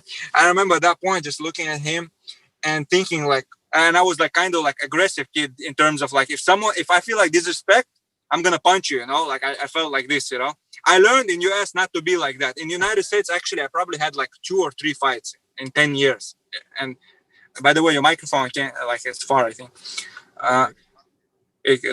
Anyway, it got to the point, I'm like, man, if I hit this guy, like, I'm going to get deported and all that. And I had to, like, eat that pride, you know. And I was just like, whatever. Like, to my opinion, even though looking back, it's nothing, like, bad he did, you know. But in my mind, I thought, like, shit, man, this guy is, like, disrespecting me. Like, what is this, you know? But anyway, like, I tried different jobs. Like, I'm talking a lot, sorry. I went to be a truck driver at one point. Like, I was applying I applied at that time, like, for the papers, immigration papers, and became a truck driver. And when I was truck driver, I moved to California, and I got married, you know, and then I found this local gym near my house, Gracie Baja, Costa Mesa. And I just went there because they had in the Google Maps, I was looking for the MMA gym, because in Chechnya and stuff, like fighting is important, So I never been like a guy who likes to be like in a gym, like lifting weights. I felt like it's like a makeup salon for the girls, same thing for the guys, like that's what I thought, like so. I was like, I go there, and then most of their trainings is like gi training, and 2 times a week like some MMA training, but it's more like cardio boxing session or something, like it wasn't really MMA, And so I started doing jiu-jitsu, and I started liking it. Then I was like 1 month working, 1 month resting, and at that time I would train, and it really got me into like and a coach, my first coach, Professor Scott Carr. He told me like, hey, go compete in this tournament. And I'm so thankful that he pushed me to go compete in that tournament, because that was probably the first tournament that I competed and I got gold medal. I competed 1 time in wrestling, just, I just went whatever, like, and I lost. I remember, tried to cut like, I think like 15 pounds, and I like dehydrated, didn't know how to hydrate back. And I remember I lost in wrestling. Anyway, I wasn't a good wrestler either. By the way, brother, your voice is low. I noticed. Can you hear me at all or no? You can't hear me. I can, but can you get closer? Yeah, I think bumped something. I think I hit something. Yeah, you were so laughing. like the volume was loud, and all of a sudden. Again. Oh, no, yeah, yeah, you can hear. Okay, perfect. Yeah. Sorry. Okay. So anyway, like again, I'm jumping back and forth to different stuff because I have so many incredible stories, like so much experience that you've had in the States leading up to jiu-jitsu. It's not just that, right? Yeah, I don't have that whatever Arnold Schwarzenegger story, but my story, like just sharing, maybe gonna motivate someone. Anyway, I'm like. And I'm not like, honestly, I'm not coming from poor family. I'm not going to be here saying I was just from poor family, like decent middle-class family, I felt like my whole life in Moscow, I was kind of spoiled, but I felt like in the United States, I was kind of forced to be like, to face the, be like independent and things like that, know how to work and all things, some people freaking go like and somewhere in Africa and their whole life, so it's like peanuts, like it's nothing, you know what I mean? But anyway, for me, it was like a life lesson moving to United States and stuff. And I think was very good. So because I learned how to be independent and start, be like a man. I should have done that like when I was 15, 14, in my opinion, because there are some boys that already men at early age, Anyway, but that's my story. I cannot erase it, and I was working and I started training, and I remember I started Googling after winning that competition. Like I started Googling where's like more competitive gyms around. No disrespect to my coach. I didn't want to be like a Creonchi and stuff, but I went to talk with him. I said, look, I'm doing well here against purple belts sometimes, like I feel like I could tell that the level of competition was not as great, Okay. But in reality, going back to when I felt like when you really feel like coach is your father, I feel like even though I trained with him maybe like 5 or 6 months, this is the coach that I really felt like was like a father, really was helping me out. And now looking back, I think like, man, it's interesting if I train with him, how would I train? Anyway, it is what it is. It's a part of the experience, but I've always been friends with him, ever since, always been friends. And I told him, listen, I told him honestly what I want, and this is what I want to do. I hope you forgive me, and he accepted it, he never had ego. And ever since my blue belt, purple belt, brown belt, black belt, I go sometimes there and train, with his students and with him. The doors were always open for free for me to train, It's just to say, some people might gonna say, oh, this guy was this, then went AOJ, then went Checkmat, he's total Creonchi. No, I'm super loyal. And I think I'm real. I want to be at least real. I hate hypocrites, But what's best for you as well. Like you're in touch with what will help you become better. But the reason why I left AOJ, because I felt like I was real and loyal, but I was not loyal back, like I didn't have loyalty back. I felt like it was just another buck, another bucks, and just to, and I didn't want that because I had high goals and I knew time is not my friend. because I had admiration for black belt adult division, you know, and I was training, and again this thing happened with overtraining, and I felt, going back to the conversation with Leo, I told him, look, I really think that I should go compete masters for now, because I feel like when I compete adult, it's I don't have that much performance because of my health, and I also lose my confidence if I start consistently losing all the time, you know. Which in masters I can get more competition mileage in terms of like, okay, if I win division and I win absolute, I get so many matches. And honestly, even if you're fighting master or adult, it doesn't matter. Your nervousness before competition is the same. Completely the same. I'll tell you something, that the master guys are physically way harder to fight than adult guys. And adult division, I feel like you get one or two top level guys who it's like tactical, like a fight with them, when other guys are weak, and I feel like I can smash them easily, you know what I mean?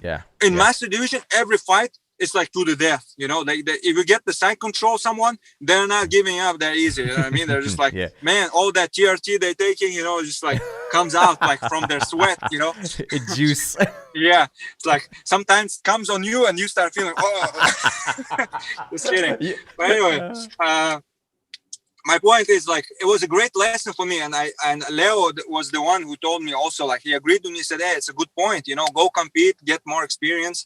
And that was in my mind. All right, I'm gonna kind of try to recover until black belt, and then, you know, win some titles here and there. But my goal, again, since purple belt, end of purple belt, my goal switched. Before I had mindset, want to be world champion, like, you know what I mean? I honestly, crazy or not, I had in my mind that I want to be 4 times black belt adult champion. Like, it's just, I think it was a little bit unrealistic goal, to be honest. Yeah, it's big dreams, but I want to be at least 1 time black belt world champion. You know, I feel like for the non-Brazilian, non-American, it's already your legend if you do that. You know, and but anyway, I switch my goals to the point that, you know what? Why do I have to have a goal?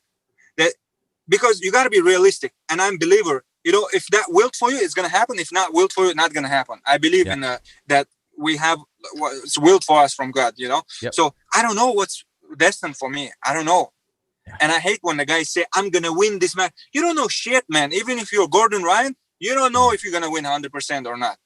Man, you're going to look like a loser after if you didn't win. You're going to be, at least in my culture, it's like you are just empty talk, you know? Like, at least that's what I think.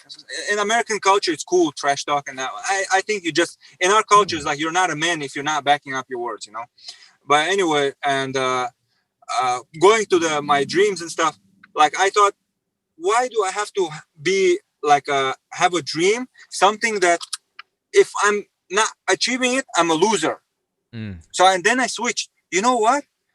I should focus on the progress instead, and let the results of that progress echo and show what's gonna happen. At the end of the day, I thought to myself, if I do the right training, right physical training, right mindset training, if I do it all well, I still have, and I stay healthy, I still have time until like 40 or maybe even more to compete, like high level, if I mean, because I have good genetics. I feel like my body is young, you know. I just have to be more healthy. I feel like I haven't been healthy with diet, but I'm trying to fix it now, you know. And again, I went through that whole being stupid, you know. If I didn't go to that hole, man, like, my body was so perfect. I could like sleep 5 hours and be fresh, you know, and without any juice, you know. And I felt like this juice, like spoke earlier, they didn't help me at all, you know. They didn't help me with recovery or anything. Now I feel like if I don't sleep 8 hours, I'm like, like my day is bad, you know. And I have to really watch how I sleep and all that. But anyway, I feel like if I fix my health issues, and if I maintain and I have good health body, if I have a right training mindset, I should just focus on training and have no expectations. And just compete and give my best and enjoy. And now do it in both master and adult. You know, if you don't have points, go master. Anyway, you know, but main goal, of course, my admiration is like adult division, you know. And before the pandemic, I actually fought a couple guys, and I felt like, even though I lost, like, I've lost to Murillo, I lost to this guy from Nova União. What's his name? I forgot. or anyway, like he's top level guy, won Pan Am's European, I think, but I forgot his name. Actually, against him, it was close match, and I think I didn't even get points at the end when I took the back. You know, This was if I got last the year? points, I think I won. I'm not sure. It was last year, the end of 2019. Okay. When I got black belt. Yeah. And you competed in your first competition. What's his name? Yeah, first competition as a black belt. No, actually, first competition as a black belt was Abu Dhabi Grand Slam. Yes, you were here. I remember. And okay. And I lost to this guy, Sergio Reyes, I think his name. He's like top level master guy. Like, you know, I lost to him by 1 point, and by old rules, it's advantage. You know, it's like you know what I mean? And I remember I fought with him third match with no breaks, you know, like I was so tired because the guys were like, I'm coming in, like, oh, you're next again. I'm like, like UAE organization is like so professional looking, but so unprofessional. You know what I mean? Unfortunately, you know, it can be tough. So you can get back-to-back fights. You know what I mean? And yeah, like, you know, it's like, and the people who work there don't really give a shit. They just focus on system. Anyway, that was my first competition. I got third place, but I felt like, you know, I submitted 2 guys and beat one on points.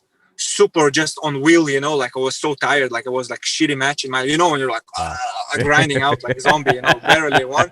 Yeah. Anyway, and then I won third match for the third place, fourth match, already rest, and I got knee bar, I remember. But anyway, like I felt like, all right, this black belts, at least the master division, I feel like I have total confidence to say like I'm for sure gonna win, you know, inshallah. I don't know, but I have ability, I feel like, easily to do it. In the adult division, when I fought and I lost to Murillo, obviously Murillo I heard like smashing everyone in training, but in competition he gets a little bit nervous and stuff. I pulled guard and he mounted me right away. But I remember my mindset, like the whole match and before going into the match, my mindset was like, sorry for the language, I'm gonna fuck him up. I respect him a lot, you know. But in my mind, you have to think that way. I'm gonna submit him, you know. Yeah. But the reality was he mounted me and was like fucking me up, you know. It's funny anyway, how it works. I remember like, but I remember I was like, okay, I'm in the mount position. That's something that I need to work on, and I know this from training, and I kind of working on it now. And anyway, my mindset when he mounted me was like, I'm gonna get out like Buchecha and submit him, even though I'm in that position. But my mindset was so positive, and I remember, and I lost by armbar because I remember the 9 minutes already and 1 minute left, and it's just and he was like kind of he was doing everything right. Like you can stall and mount and not really get penalty, so I have to move, and he doesn't move, and I was at one point like I couldn't. He was so strong. I gave him my arm, so he goes for armbar, and I scramble. Pull up. But he was so perfectly tight, obviously. Like he's been black belt more than I've been training jiu-jitsu, you know. And he armbarred me. But still, that's the problem with the masters was, like, division. I felt like masters also, like, for example, that guy Sergio Reyes, he's like way more experienced than I am. Like, you know, like there's so much like but I felt like the adult division guys are a little bit more like I don't know how to say. Fresh? Like they move, like the more fluid, like, you know, like less pressure, more. I feel like it's so good to compete both because in master you learn more like fundamentals position, more like pressure, knees, and all that. That style of training. And then when you go against adult guys, they also do that, some of them, but most of them they like fast standing, and like more younger generation they like to do, you know what I mean? So it teaches you really like different, you know what I mean? Sometimes you can get used to one thing and you're like, the guy goes on the knees old school and you don't know what to do, you know? So I honestly thought like, man, like nothing special. Like I still think like, and then pandemic happened. I'm like, nothing special. Like there's nothing special that can't be beat. You know what I mean? Like nothing special, you know? And so it was just, for me, it was just like, man, you know, I hope like, you know, I like Roger Gracie is my motivation because I love Buchecha, you know, like he's my teammate and stuff. So some people are gonna be like, oh, you know, but Roger Gracie is my motivation because he has I found the mindset that I have about training, and then I found out that Roger Gracie have similar thing, and I was like, oh, I'm sure on the right path. You know what I mean? If Roger Gracie does that, then I got to the point that stopped focusing on drilling and just I start focusing a lot on specific training, like more like taking position and training from there, you know, and just, really getting comfortable from bad position. I remember training at Mendes Brothers. I asked Guy Mendes, how do I escape from side control? He said, don't get there. So there was not focus, like really on back. And with Leo Vieira, like a lot of it has to do with Leo, because he told me one day also, when you're away from, I never forget this thing he said, when you're away from the big competitions, focus on your weaknesses. When you get close to the competition, start competing and training. So it makes sense. So you don't get used to the one thing, because you get used to the just bad positions. Then you're going to be the guy who always escaping from bad positions, not getting submitted, but losing by points, Yes. And then when you get closer to competition, it makes sense to start getting used to like everything, giving advantage, taking advantage. But if you do it all year round, like I did at Mendes, you hate competition. You're so burned out mentally because you hate it. You compete all the time. It's not exciting. So that's what I do with my students. Just saying like how Roger Gracie, an example, he had only white belts and Braulio Estima, I believe, to give tough roles for him. And he would train, and you can train with white belts. You give them like a choke, for example, like all the way tight with the lapel, and you start escaping there, or like things like that, and I haven't rolled with the black belt since April until the end of August. So, and I went to Checkmat La Habra, and there was like Luna Brothers, Panza, Arnaldo, and I felt like, man, like honestly, I was doing better than before against them now. You know what I mean? They're tough guys, like it's hard to beat. They always smash me and stuff, but I felt like, man, I'm doing way better now against them. Not rolling with the black belts and just rolling with the white belts. And I'm not saying that's a recipe, but I'm just saying Roger Gracie was motivation for me, because he opened the school and was able to be successful. And a lot of people say when you open the school, you're done. I totally disagree with that. Because for me, opening the school, it just begins, and I am the captain of the ship. I like to do training how I want to do it, because again, am I too loud? No, I can hear you fine. No. All good. I thought sometimes I feel like I'm yelling. No. Perfect. My for example, we spoke earlier in the top jiu-jitsu gyms is always everyday hard training, especially competition training. It's like always like sparring, and which is good. It's better than just real stuff. But my main biggest thing, first of all, I'm not. Some people say, "Who are you to say?" Like, I didn't achieve anything big in jiu-jitsu to say that. Oh, you know what I mean? But in my opinion, you don't have to be. John Danaher, for example, and nobody in jiu-jitsu comparing to his titles, anything, but a mastermind. You know what I mean? Yes. Like for the no-gi, I know there's a lot of Brazilians who hate it, like because that team, as they're talking a lot, whatever. They can't but deny you gotta admire the fact that, man, he's thinking, you know what I mean? And I don't like trash talk, for example, but I love Gordon Ryan. I for his training. There's a lot of things I disagree with him, but his training and his mindset, man, whatever. If it takes juice, if it doesn't take juice, I don't give a shit. Most of the Brazilian jiu-jitsu competitors, they take juice, Anyway, so sometimes people like to say, you take juice and all of a sudden you get from Matrix, whatever, upload all the techniques. No, man, you can take juice and it can be shitty grappler, It can make you worse, help by the you way. with your confidence. Like the thing that Dr. Julian was talking about, like if you're taking it the wrong way and you're not testing, it can make you worse. It's not a recipe for success. Exactly. And I think you should. I also went to this Russian lab that trains like Olympic champions and stuff. They were saying you don't like there are certain ways, like the trainings they were suggesting, like it's kind of looks like as if it's a lazy workout. And it turns out, man, it builds your mitochondria and stuff. It makes the topic that I want to talk about a little bit deep. Hopefully, I'll try to be composed and stay to the details. I believe not just on my opinion, like personal intuition, and on the research and listening to different people like Firas Zahabi, like listening like Roger Gracie, listening to some different athletes, different opinions, who disagree with them, who agree with them, whatever, books. I noticed, and on my personal experience, that this type of training that you go hard every day and then one or two guys from the group become champions, it's a stupid mentality. And that's how most top level gyms are.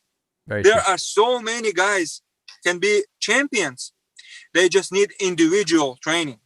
Yeah. It doesn't work. One size fits all training doesn't work. Doesn't work in fitness. Doesn't work in diet. Doesn't work in jiu-jitsu too. But for some reason, we live in this dumb mentality that this is how you're supposed to do. Look at how other sports do it. Look how MMA fighters spar. They would say, "Oh, MMA takes more toll on your body," but most important toll is your head and your muscles. You know what I mean? Like your muscles can worn out. And it can be effect on your brain because, first of all, little study, like we are born with certain muscle groups. More dominated slow twitch fibers, more dominated fast twitch fibers. So the guys who are more in the slow twitch fibers, they have in their muscles like more mitochondria cells, which is, it's like a oxygen. If you get lactate, it kills the lactate, so you don't get too much lactic acid in, and then they don't die, And then guys like me, I'm more the fast twitch fiber guys. I'm explosive, strong, but if I train hard, create so much lactate, I lose all my mitochondria. They take, this is the lactate, this is the mitochondria, take it, explode. That's it, it's gone. So you get to the point when, let's say you had a training camp on the week 1 or week 2, you feel like you're mentally good and everything. On the week 3 or 4, you feel like some people who like you used to smash start giving you a hard time. You're like on the autopilot, you're kind of like weird. Like I had these moments. I felt like, why when I'm training hard my conditioning suffers and my performance goes down rather than going up? I'm training hard, I'm training super hard, I'm not leaving the break. Like some people say, oh, you're pussy if you're taking a break or anything between. So stupid. I trained at one point at AOJ, like drilling before competition class, drilling extra, doing drilling before night class, doing training, then staying extra. Then I switch it up. Then I start adding like, I felt like, this, like I'm tired, then I start trying less, more, whatever, different things, running, weightlifting, like, I don't know, so many things. And when you go into the research, what the real conditioning coaches, they say, not just like average Joe conditioning coaches, that's so many out there, they don't know shit what they're talking about. All their training method is based for the steroid people. That's it. The best coaches, those who can make non-steroid guy to perform good, so I found out that, all right, man, there are certain guys, they can train super hard, so many hours, they're still gonna do good. And they're gonna improve, actually, like Khabib Nurmagomedov, for example. Do you think their training method in the Dagestani group and the Chechnya guys, they don't have all like Khabib's cardio, but they all train the same? So you wouldn't think like, oh man, this guy is like have conditioning. They might, but for example, the Chechnya guy Zubair, he fights, he gas out. He fights, he goes gas out. And none of them have his cardio. I totally believe it's something genetical that he's born with. You know what I mean? And he can train hard every day. He doesn't kill himself. Like, he's like mitochondria and stuff. I know in myself, if I take it back a little bit, my cardio is great. So good. If I train right, not killing so much mitochondria, like I feel like that's why when I would take 2 or 3 weeks break because something was going on in my life and I competed, I would still do some light running, just like 30 minutes, I was so much better than when I was, pushing hard. Yeah. And that explains scientifically, because during that time, when you walk a lot, like when you do more aerobic workouts, your mitochondria grows. And then you have cardio. And when you have lots of mitochondria, I feel like my brain works better. Like I have that ideal moments. Yeah. So going back to the things that most people, they just take two days break between competition and stuff. I think it's so stupid. If you do like a big competition, in my opinion, you should do like MMA or like 10 or 14 days off from jiu-jitsu and just focus on your aerobic capacity. You know what I mean?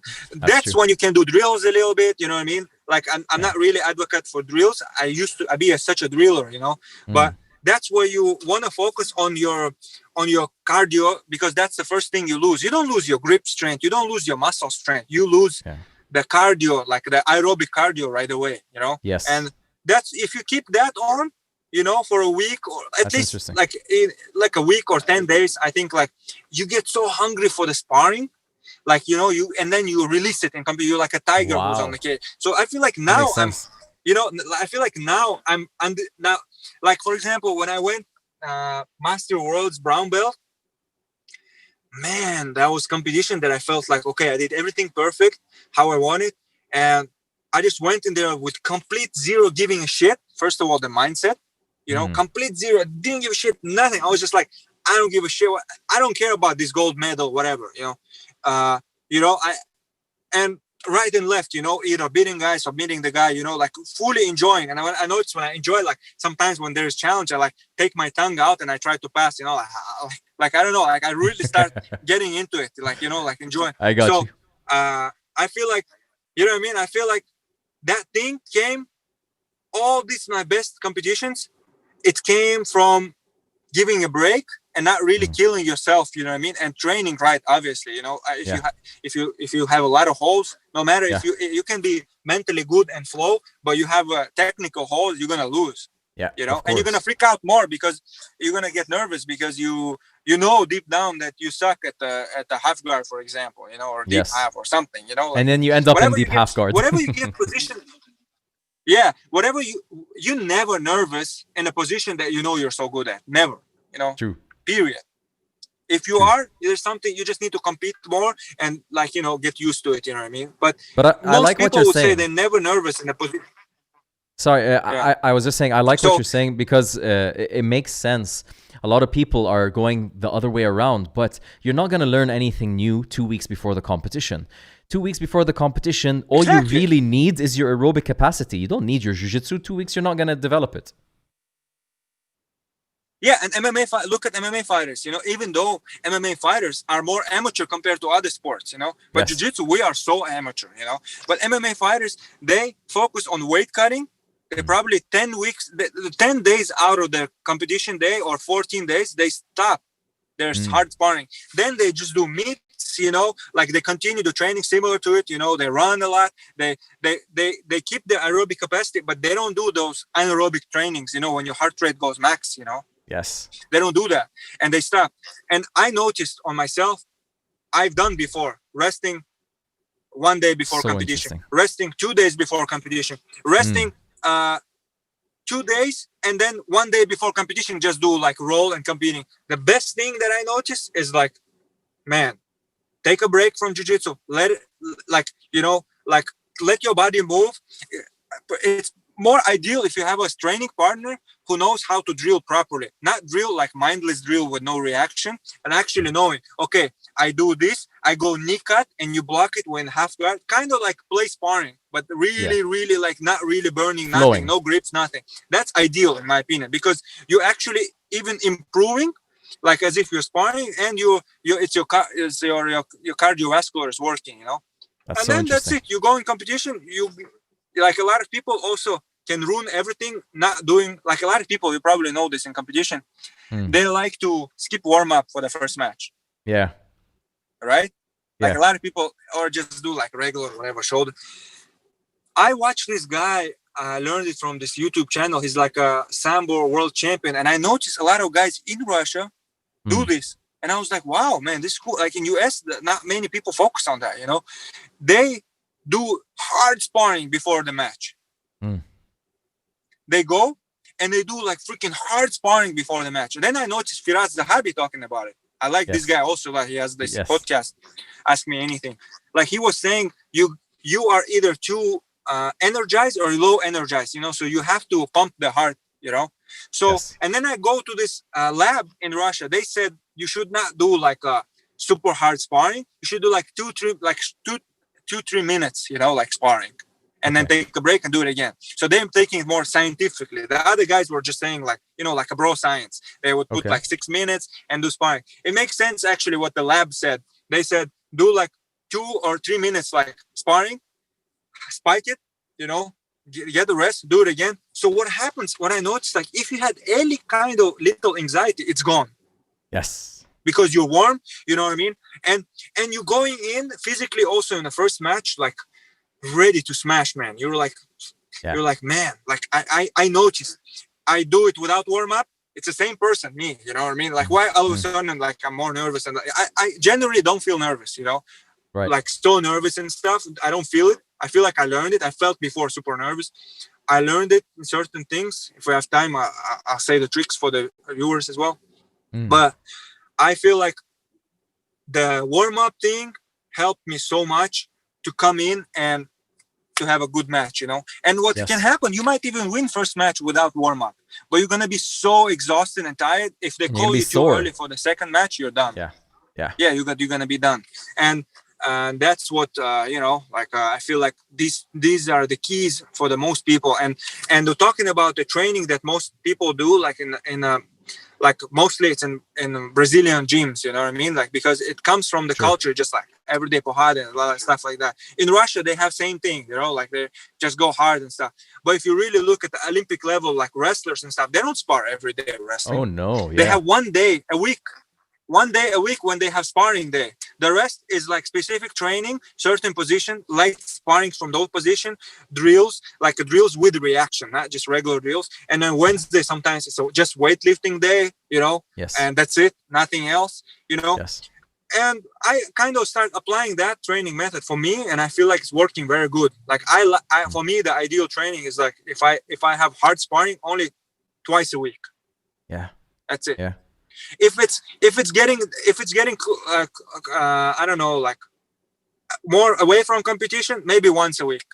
I get you. Just have that, you know, just have that training where you really like that's it, going porrada, you know, everything. Absolutely. You know what I mean? Like you competing, you don't give advantage, you don't give nothing, but the rest of the days you're working, you're improving your half guard, you're improving your back take, defense, attacks. You know what I mean? You're getting submitted a lot. You're giving, if it gets easier, you're making that training more challenging. So jiu-jitsu, in my opinion, it's a picture, it's a puzzle. It's like a details. There are only so many of techniques and positions. They're not endless. For some reason, we think, oh, it's like so many. Like there are so many. If you break them down, you can structure your training and make it like, all right, this week I'm going to focus on that. This week I'm going to focus on that. But in that week, so you don't get lost, once in a while, you do that sparring. So you also practice the other stuff, because you focus a lot on the back, then you forget your half guard and stuff, you know? True. So that's why it's important, you know? But that's how I think I started training. And I feel like my students, like I have white belts for like probably almost 3 months. Man, all they do, I don't give them no free sparring. I just give them specific training sparrings. I explain them that I'm not trying to make them me. I'm not trying to make them close guard armbar specialists or this and that. You know, I'm telling them, this is what I know, guys. But you gotta play around with the position and develop what's best for you, because each one of you is a unique individual, and each one of you can be a champion, and each one of you should not like train, in my opinion, just like hard and weave out, you know, people whose bodies is not designed for that type of training, and they're not taking juice, you know what I mean? So they're like, oh, these guys sorry, did the video disappear? I think he tapped the video button. There we go. No, I didn't. Somebody called me, so I declined the call. I'm back. Yes. Can you hear me? So my point is like, my point is, if you are genetically a guy who has no problems, like you don't have heart problems, you don't have anything, you're a decent guy, you know, who like in terms of like you don't have no health problems, you can be a champion, in my opinion, with effort and hard work and smart training.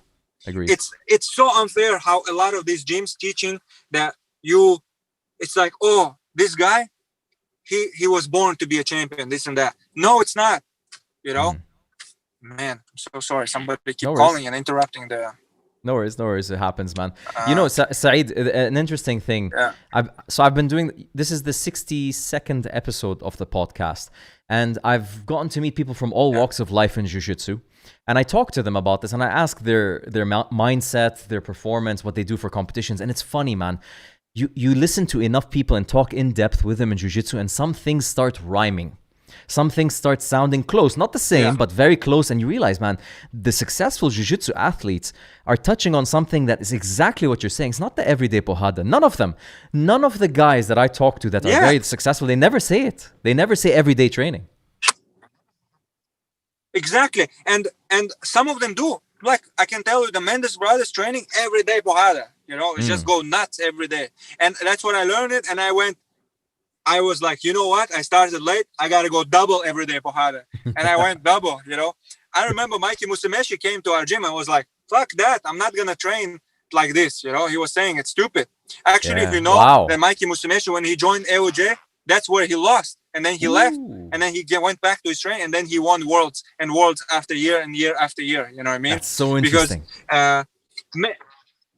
like many people, like I remember Tommy Langaker was training with us, and then he left, and they all, when they leave, they try to be like, I understand them, they try to be like politically correct, not saying.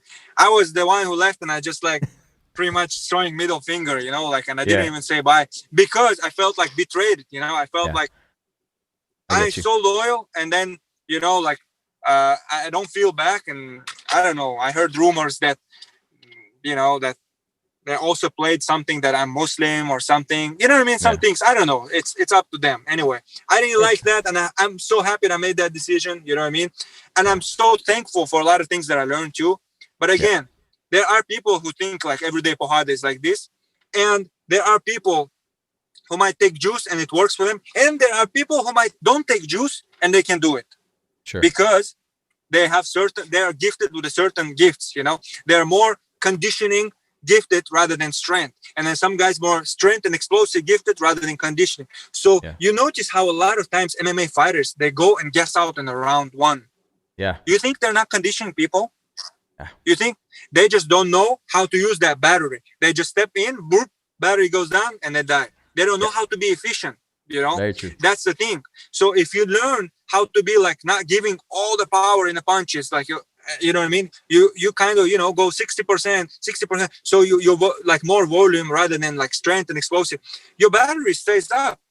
And there's this other guys like Nate Diaz style, they can go high volume, like they can keep you like hit, and then they don't get tired. They don't really have strength in their punches, but they're gifted with the cardio, and obviously they train also. If you train and you're gifted with cardio, you even get better cardio.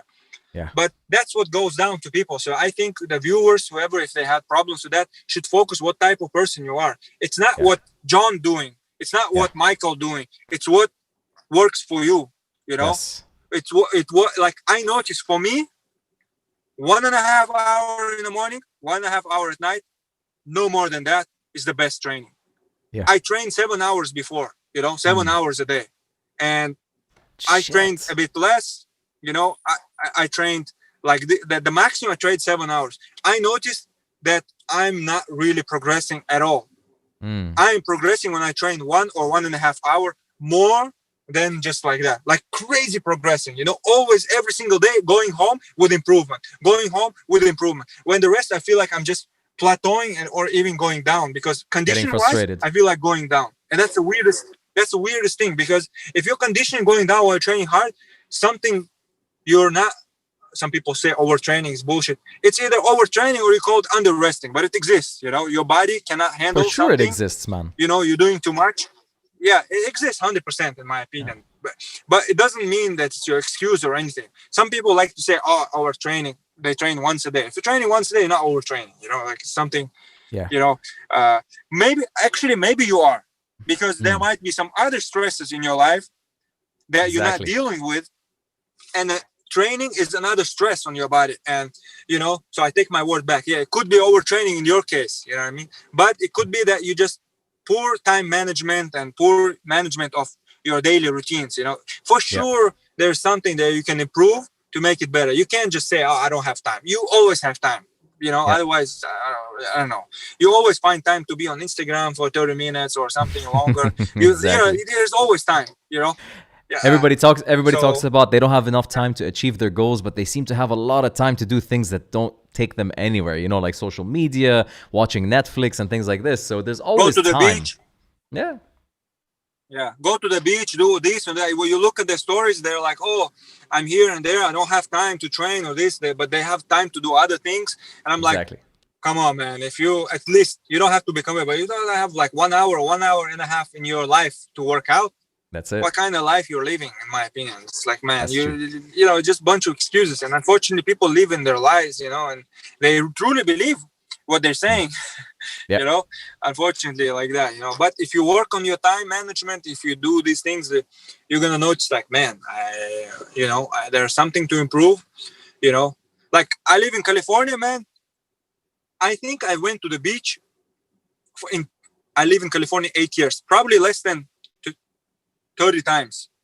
Wow. 30 times. I'm talking about like swimming, I maybe passing by, saw it, just stayed, meditated a little bit. But like, sure. I think even less than that, Mm.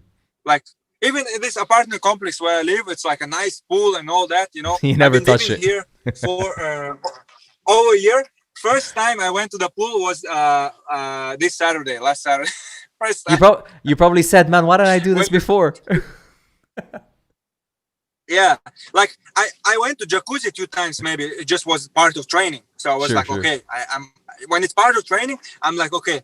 But now I want it kind of, because meditation is important, relaxing is important. It's like a balance. Right. You need that, But now the pandemic happened and you're like you have to like book your time, you go and stuff. And when I really started to want to go, this shit happened, Man, Saeed, I wanted to talk to you about Neezam. Like, this is a very important thing. And everything that you're telling me, like all the experience, all the things you went through with AOJ, then Leo Vieira, Checkmat, competing. Now this new chapter in your jiu-jitsu career. You went from busboy with the oversized shirts, right, to competing in jiu-jitsu, winning big championships, representing ACB. Now you have your own gym. What's the passion? First, can you explain to us what Neezam means? What is the whole philosophy behind your gym, and why is it different from every other gym around there? Could you share that with us? Well, before starting, let me tell you how amazing in life if you put a goal and put like imagination and work. Most of it's work, but just in your mind, especially, I think the best thing, sometimes people like to imagine. Best thing when you go to sleep and you imagine things, I think it's the best thing. But obviously worked, even me not having goals before when moving to the United States, for example. Yeah. I have everything that I imagined before. I just don't have that red Lambo yet, but I'm going to have it, inshallah. Inshallah. But anyway, my point is, imagine I'm a white belt.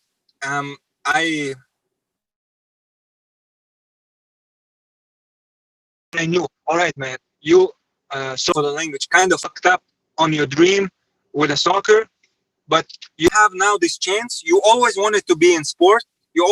I never wanted to be the guy who's working for somebody. Like, I never had that mentality. Like, I have respect for people who have jobs and stuff, but I just was not for me. I was not going to be someone who has a boss. I understand you have to go through these type of jobs before you get to your dream job, because it's a part of a journey, and that humbles you, that teaches you a lot of things in life, and it's a part of the pivot road. Like, so you get, it's not easy to get to the certain spot until you have sacrifices and hard road. Otherwise, everyone would be so easy, like like all the people who achieved something hard, it's like, man, they went through some hardship. So it's life, you have to do it. But my mind was always like, I'm not going to be the guy who's working for somebody. In Miami, before I even started jiu-jitsu, hold on, let me tell you how I went to the dream, and then I go back to that. So when I was white belt, I was like, you know what? I wanna have I start noticing like how in Russia, originally I thought when I was white belt that I'm gonna open school in Russia. I knew in Chechnya would be it would be ideal for me, but it's not a lot of money to make, you know what I mean? And I if I open a school, I wanted to still compete. So I would be able to make money in Chechnya comfortably to live and travel maybe to Europe, but it would be expensive for me to go into the United States because the dollar difference is big, So I thought, but Moscow is like more rich city. So I thought I'm going to open in Moscow. Anyway, I see jiu-jitsu is growing and stuff. And I thought, you know what? If I really work hard, I was 25 when I just started. I thought if I really work hard and put time in, I still have a chance to achieving something in black belt adult division, and and open my school. So I kind of started late, because I didn't have like other grappling experience except that 1 year wrestling, but it doesn't even count like a year. If you really take the training, it's like probably 4 months. Okay.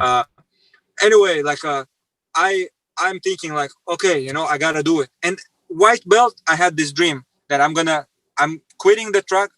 No, I was at that time still working as a truck driver, but I was thinking already, how can I stop working truck driver and find a way to train full time?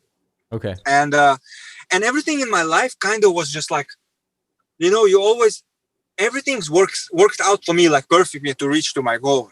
It's like it's not Falls weird. in I believe, place. you know, God, Allah gave it to me, you know, but everything was, you know, the level of difficulty each stage of my life was like increasing, and it was like perfect. I'll explain you why. I was married, and my wife had a father, and he was older, and she was take care of him. Her parents divorced, you know, and she was take care of him, and he survived cancer and stuff. But he's older guy, he's like 80 something, like it was 82.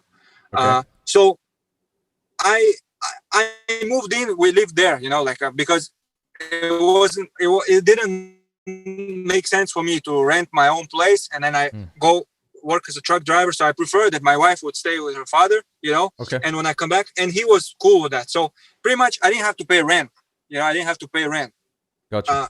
And we lived there. And when I decided to quit the job, you know, like trucking, it was easy for me. Like I remember at that time, ACB just started, and they were paying me like $500 a month at that time. Like, you know, Okay. it was not much work, you know.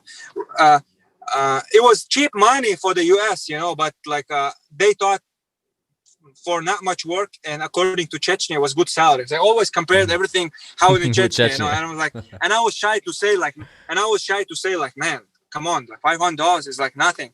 But again, I had rent to not to pay, and it was just enough for me to pay membership and for food, and here and there my father-in-law would buy some stuff, you know. Yeah. I was training like that. So I'm blue belt, and I already have a goal for sure. I'm gonna open a school in Moscow, you know. That's my goal, you know. Okay. And I'm training. Then, you know, something happened, he dies, we move out, you know, we like then like different things. I'm doing like Uber here and there between trainings, but I'm training full time, you know. I have my goal. I have different circumstances. Of course, my recovery was taking toll in terms of like I could not Sleep. like really, you know, like my perfect years of training was like a beginning of blue belt, because I could wake up, have breakfast, train, come home, nap, relax, you know, and go train again, and nothing to worry about. That was like maybe for a year or something. The rest was like I always had to work, you know, like you're tired, you know, you have to work and then you come train. So of course it plays role in your mind, because your mind is the main tool, you know, to digest the knowledge, you know. And Yes. So I kept going like that.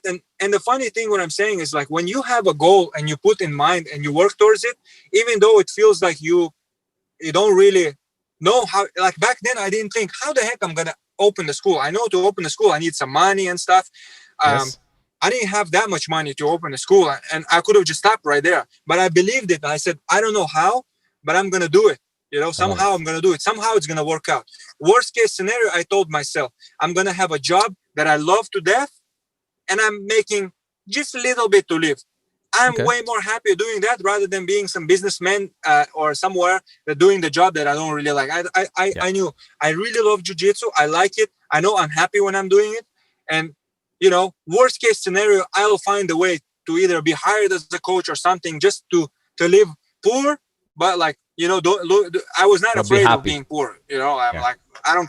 Yeah, I'm happy. I think, you know, you're poor, it's in your head, you know, not in your financial situation. 100%. Of course, we want to have wealth. I want to be rich, you know, because I want some nice things. But in my head, I think happiness doesn't come from the rich. It happiness, first of all, from your head, you know, like when you're appreciating things, when you start thinking like, hey, I have a sight, I can see, you know, some people don't have hands, you know, like things like that. You start appreciating things that you have, because human beings, like if I give you like Ferrari right now, in 1 month, 2 months, it's going to be nothing to you. Yeah. You want Rolls Royce now. Then you want power, you know, like people. That's why you see a lot of these rich people, they're going crazy. They want more and more. They don't really know how to stop. Yeah, it's not. And those who know they don't how get to appreciate, satisfied. And those who know, they really like enjoy the moment and enjoy what they have. So it's like even more blessings for them, you know. So my point is like I'm the things, huh? I totally understand you. Yeah. Sorry, what? Okay. I didn't hear that part, so sorry. And when I was like purple belt and I'm competing, obviously things were getting already more easier. You know, the more higher belt I get, even though I don't know how I'm gonna make money, but I was like, all right, I know here and there some connection, maybe somebody will want to invest. Some people a little bit know me, you know, and I felt like, okay, somebody maybe down the road gonna be interested to be my partner. Yes. But here what happened. I worked in Miami one day. I lost the job because one of my friends, I think his dad was sick and he went to Russia, and I was working for him as a mover, like carrying heavy stuff, like moving from apartment to apartment. So I didn't have a job. And I remember this friend, his name is Nizar, and his father had like a big, like a warehouse, and they were very like successful in like selling some electronic parts and stuff. But I don't know if I'm wrong or not. He's like Lebanese, half Mexican, and I know him through the mosque where I was going. And I was like, I asked here and there, and they said, his dad could hire me back then in Miami. I think minimum wage was like $7 or something, like, or $8. So anyway, I was working for $8, something minimum, at that time. Okay. He didn't need me to hire, he didn't need me. Like they had some financial difficulties, so the crew was smaller, but they hired me to work there as a, carrying stuff. I didn't speak English much, so I couldn't work on computer, like doing sales and stuff. So I went there and worked. I remember I hated that job so much because moving was like you're going out, you're seeing things, and in the warehouse, the time goes slow. You don't see nothing. You just like every single day. And plus, like I said, I think I was spoiled in a way, growing up in Moscow. Like my parents bought me a car, I went to university. All my friends were kind of like, even though I wasn't rich, they were like in university where I studied was top level university. So like my friends would be like on Bentleys and stuff, so honestly, all that was bad for me. I found out now, like, because when I moved to the United States, I got away from it and I focused on, just on improvement rather than like on the things that I want. Like when you're young, you're like not appreciating what you have. You want to look like, that mistake that we spoke earlier. Anyway, this guy, he's been following like his young guy, Nizar. Like at that time, he was like 16. And his father was like teaching them, like, how, even though they're kind of, in a way, like wealthy, I think. I'm not sure, but he was always teaching them to be like humble, poor, like. And I always admired. I saw that they have, like they can afford living in a house, and they were living in a warehouse. So I always remember that being at a lesson. I was like, wow, man, this is like a nice rich guy mentality, because most rich guys, they do this. They spoil their kids, and they grow up doing cocaine and some other stuff, and then they're like, if their father dies, they're nothing. You know what I mean? They don't know how to. And this guy was teaching them how to be poor, like and poor mindset, and like it really like motivated me. Like I was like, wow, this is a good lesson. Anyway, that's brilliant. I here and there sometimes keep in touch with my friend Nizar, but he's busy, I'm busy, And one day he calls me like, hey bro, I want to open gym in Miami. They have this warehouse, and they had the area where, like, there was free space. They could open the gym there.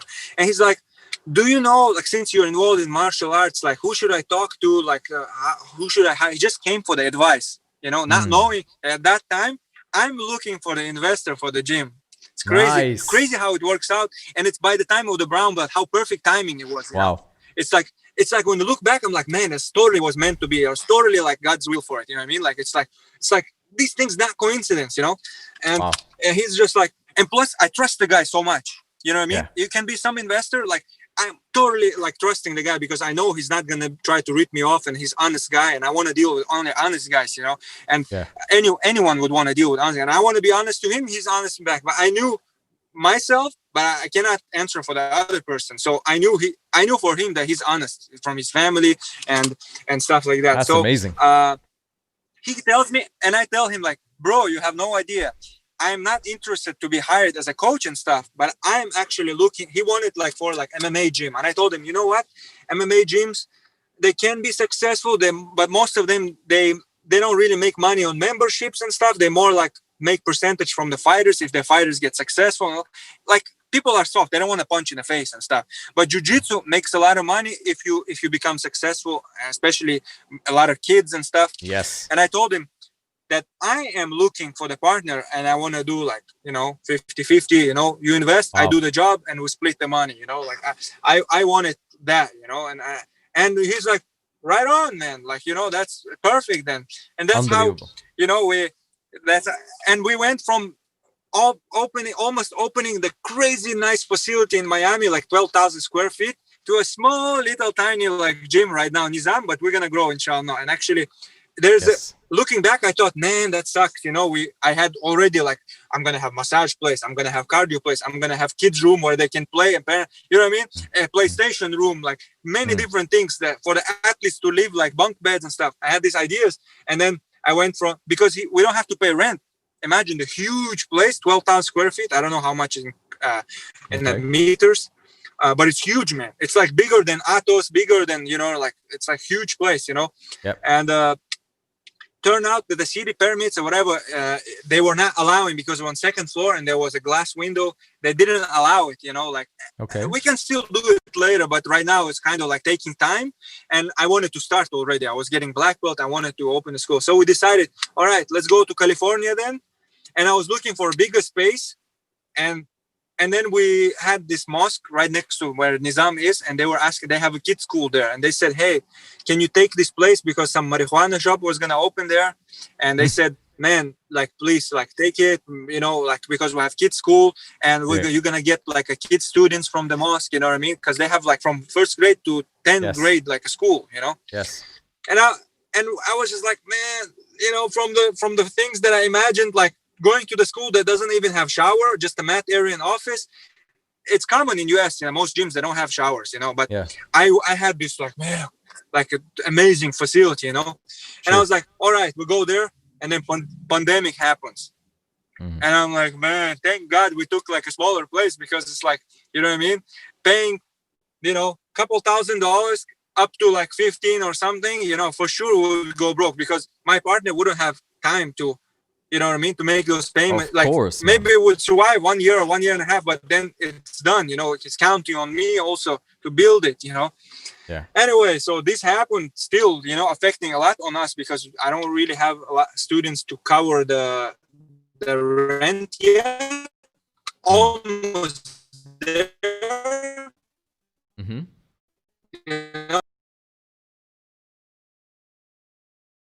Hard with pandemic. Some people, I'm gonna start teaching kids when I'm going to Russia this weekend. When I come back, tough things is like jiu-jitsu. You got tapped, you come back with better strategy. Yes. You beat it. You're cutting up a little bit. Everything you can overcome. Of course, there's something that. Can you hear me now? I can hear you, but it's a bit low connection on your side. But let's keep going. Now I can hear you better. What about now? 1 2 1 2. Yeah, I can hear you. Just the video is slow. Okay. So my point is like, even this coronavirus situation, it sucks. Like as a business owner, you can have a mindset. Oh, I hope a lot of gyms close and I survive. Some people maybe have that mind. I honestly, for me, it sucks. I want to have other gyms. I don't want them to go broke. And I feel like this situation, it's just going to make small gyms close, and it's going to benefit a lot of big gyms that have more students before, And in my opinion,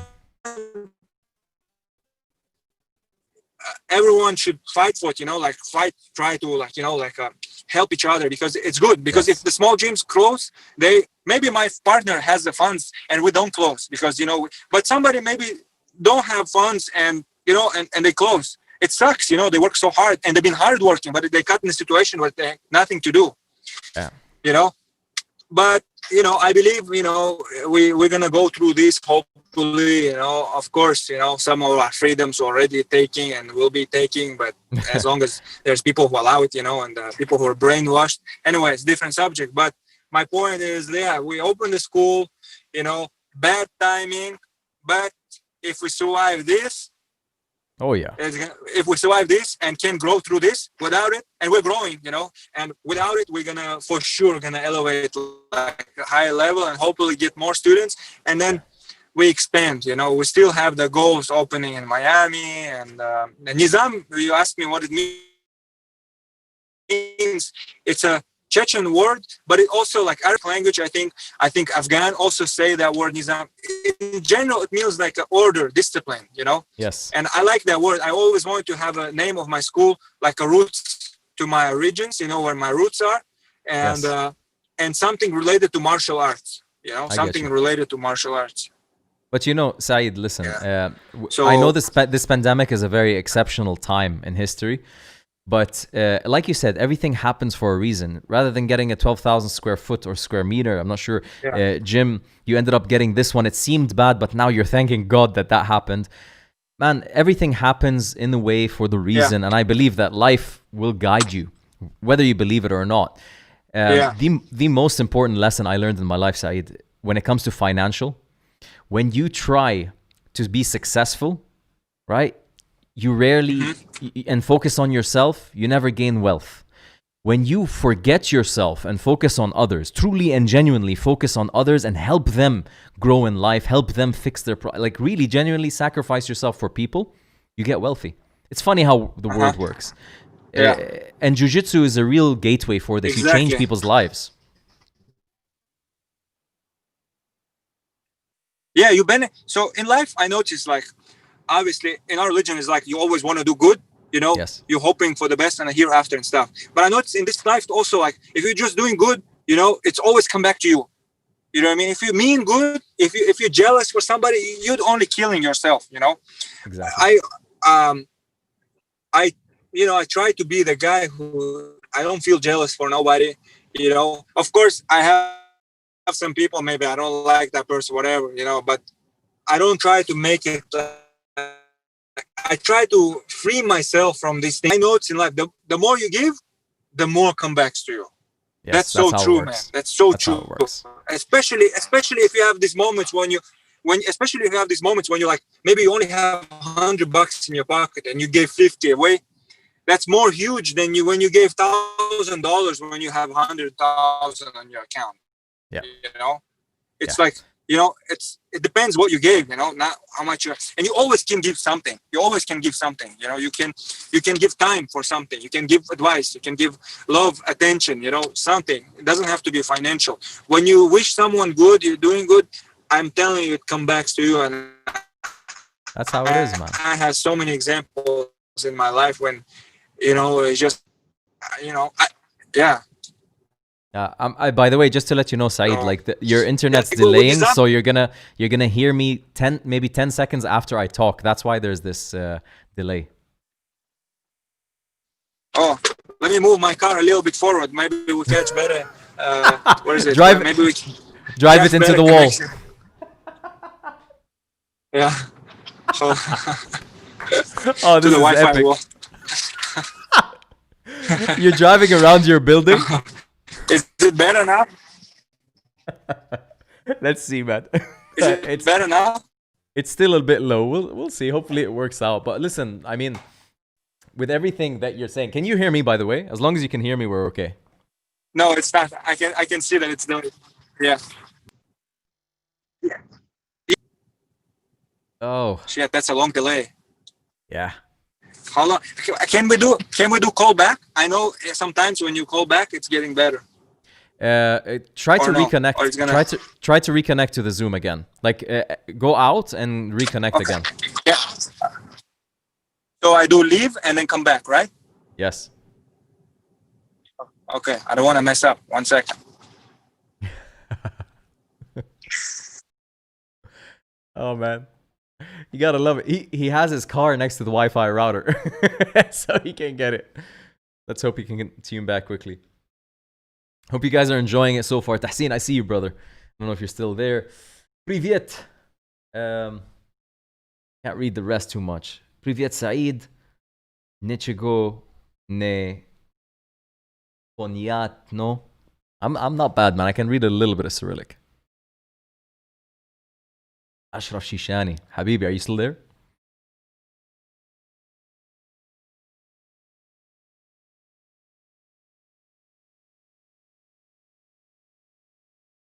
Huh? Can you hear me? I can hear you a little bit. Your video's frozen.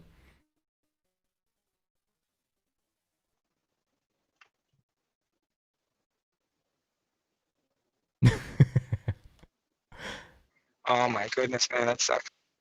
Oh, it's all good, man. It's all good. It happens. Eventually, it'll restabilize. Your internet was very good in the beginning, but it just went to shit now.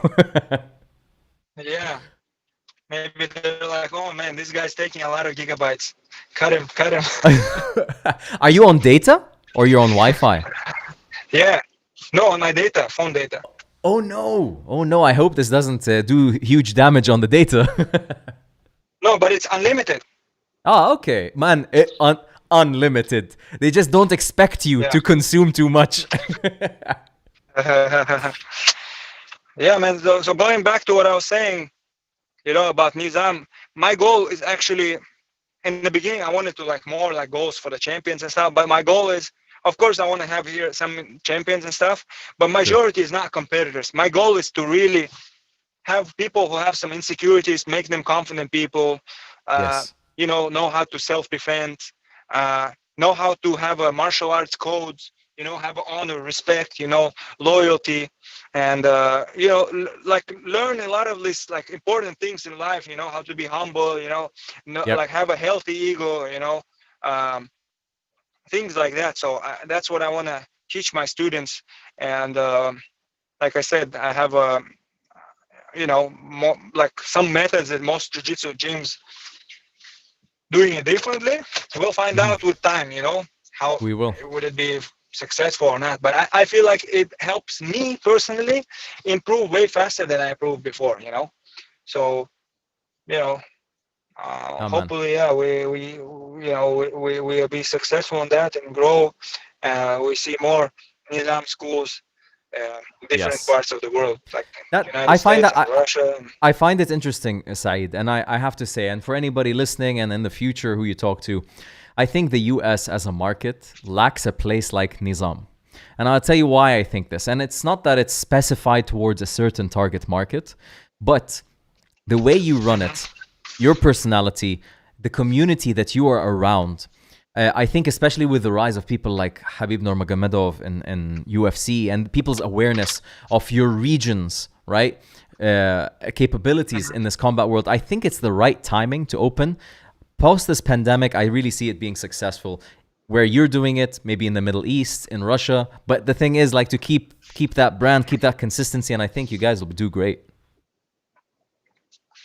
Yeah, I have a high hope and belief that it's totally possible. And I have this belief that whenever you get these roadblocks, if you continue through them, it's a huge jump. Yes, And again, anything you do in life doesn't come without problems. Always that's comes with true. the problems and always comes with something. You know what I mean? And I learned this through jiu-jitsu, and that's something that you don't avoid, you analyze. It's like specific training. You get tapped, you come back next time, all right, hand was here, I grab it now and I defend, and you go again. So it's like, it's the same thing in life. Like anything you do, you gotta, like, something happened, that's it. If that something happened, what I can do about it? I was just stressed about it, and then I start thinking, man, in this pandemic, you totally went away completely from your mindset, what you've been doing this whole time. I never watched news before, and I've been just Mm, a news guy, building up that negative energy and stuff, you know what I mean, reposting on Instagram, arguing with people, a yes, lot of people unfollowing me and stuff. You know what I mean? yeah, But like, I thought then to myself, man, whatever, like, you're not gonna change everybody. And why do you have to like go now? Because you kind of feel like, oh, it's like a never things like that happen in the world. So I'm like, all right, I want to see what news say about it. I like to watch it and then and then make my own mind what they're trying to do. You know what I mean? got you. Because I don't trust them. Yeah, So anyway, then I was just like, you know what, man, this is all like a challenge in life, and you have to accept what happens that's true. and focus on what you can control rather than not what you not rather than focusing on something you can control. And that's it. And then I went back to my original like mindset and stuff, what a lot of successful people say. I learn from them, from the books, from the coaches, from the mentors and stuff, different people, internet, wherever you hear the information, they all have a lot of things in common. And man, that's what keeps you healthy, that what makes you like continue through the hard times. Yeah, And in general, you'll be successful, if you adapt, overcome, absolutely. creative, and things gonna work out. And I highly believe in that. And you see those people who do that, they never give up, they keep going. They're aiming for the moon, but at least they're gonna get the stars, you know. Some of them Absolutely. will get the moon, but man, you get the stars at least, you know. Maybe you Man. even reach the moon, but at least you're getting stars. But if you're aiming right here, you know, most people, they have Some a people low don't goals aim. and they hit them, you know. Yeah, Yeah, they yeah. just want to They they want to aim live low life like this. unchallenged. Yeah. Who was this guy? I think the most like I think James, some motivational speaker said it. Like he said, most people in life, it's not a problem that they aim high. He said they aim low and they hit it. You know, Yeah. that's Oh the my problem. He goodness. said, you know, because they aim low and they hit it. You know, And it satisfies them. It makes them and think I they're honestly, achieving something. yeah, your mind is a powerful thing, man. Of course, everything comes with work hard, but it starts with your mindset. You know, if you really believe that you can't do it, then you probably can't. If you believe that you can, you can. You know, Yeah. so it's important, you know, to have that mindset. You know, if and anything's possible, man. I mean, it's not possible probably for me to become Michael Jordan in basketball. You got to be realistic also. When someone Exactly. tells you everything possible, no, it's not.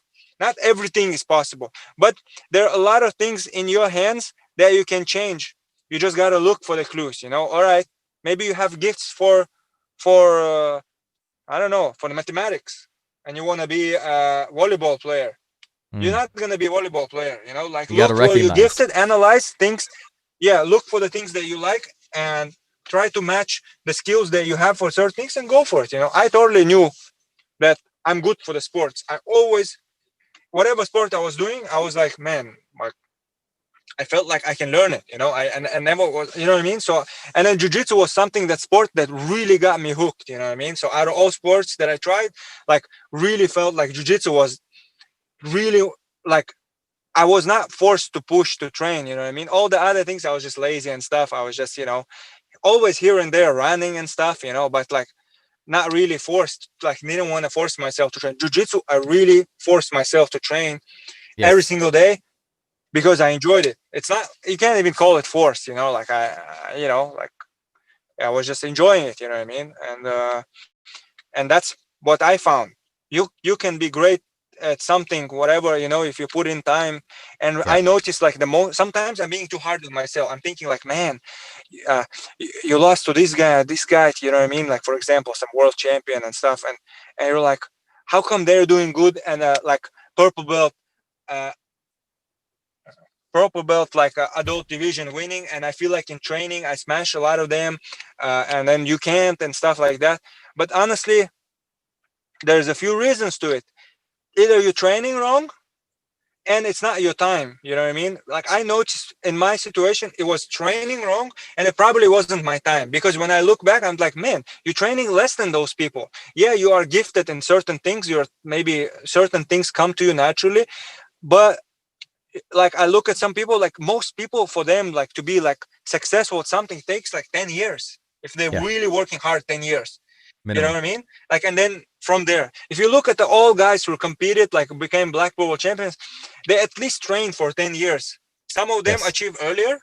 Some of them achieve like on the 13 or 14 mark. You know what I mean? But Yes. past that 10 years, you know what I mean? Uh, so I'm like, man, you can't just be discouraged. You know, you just gotta keep training.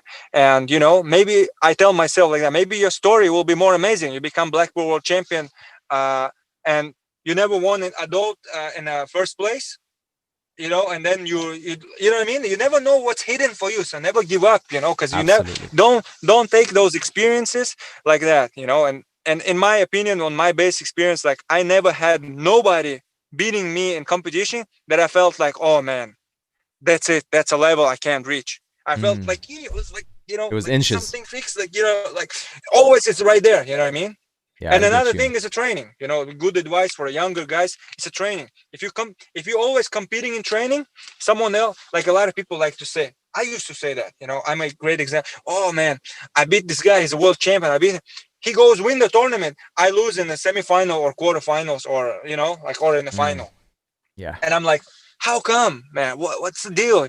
Because he was tapping.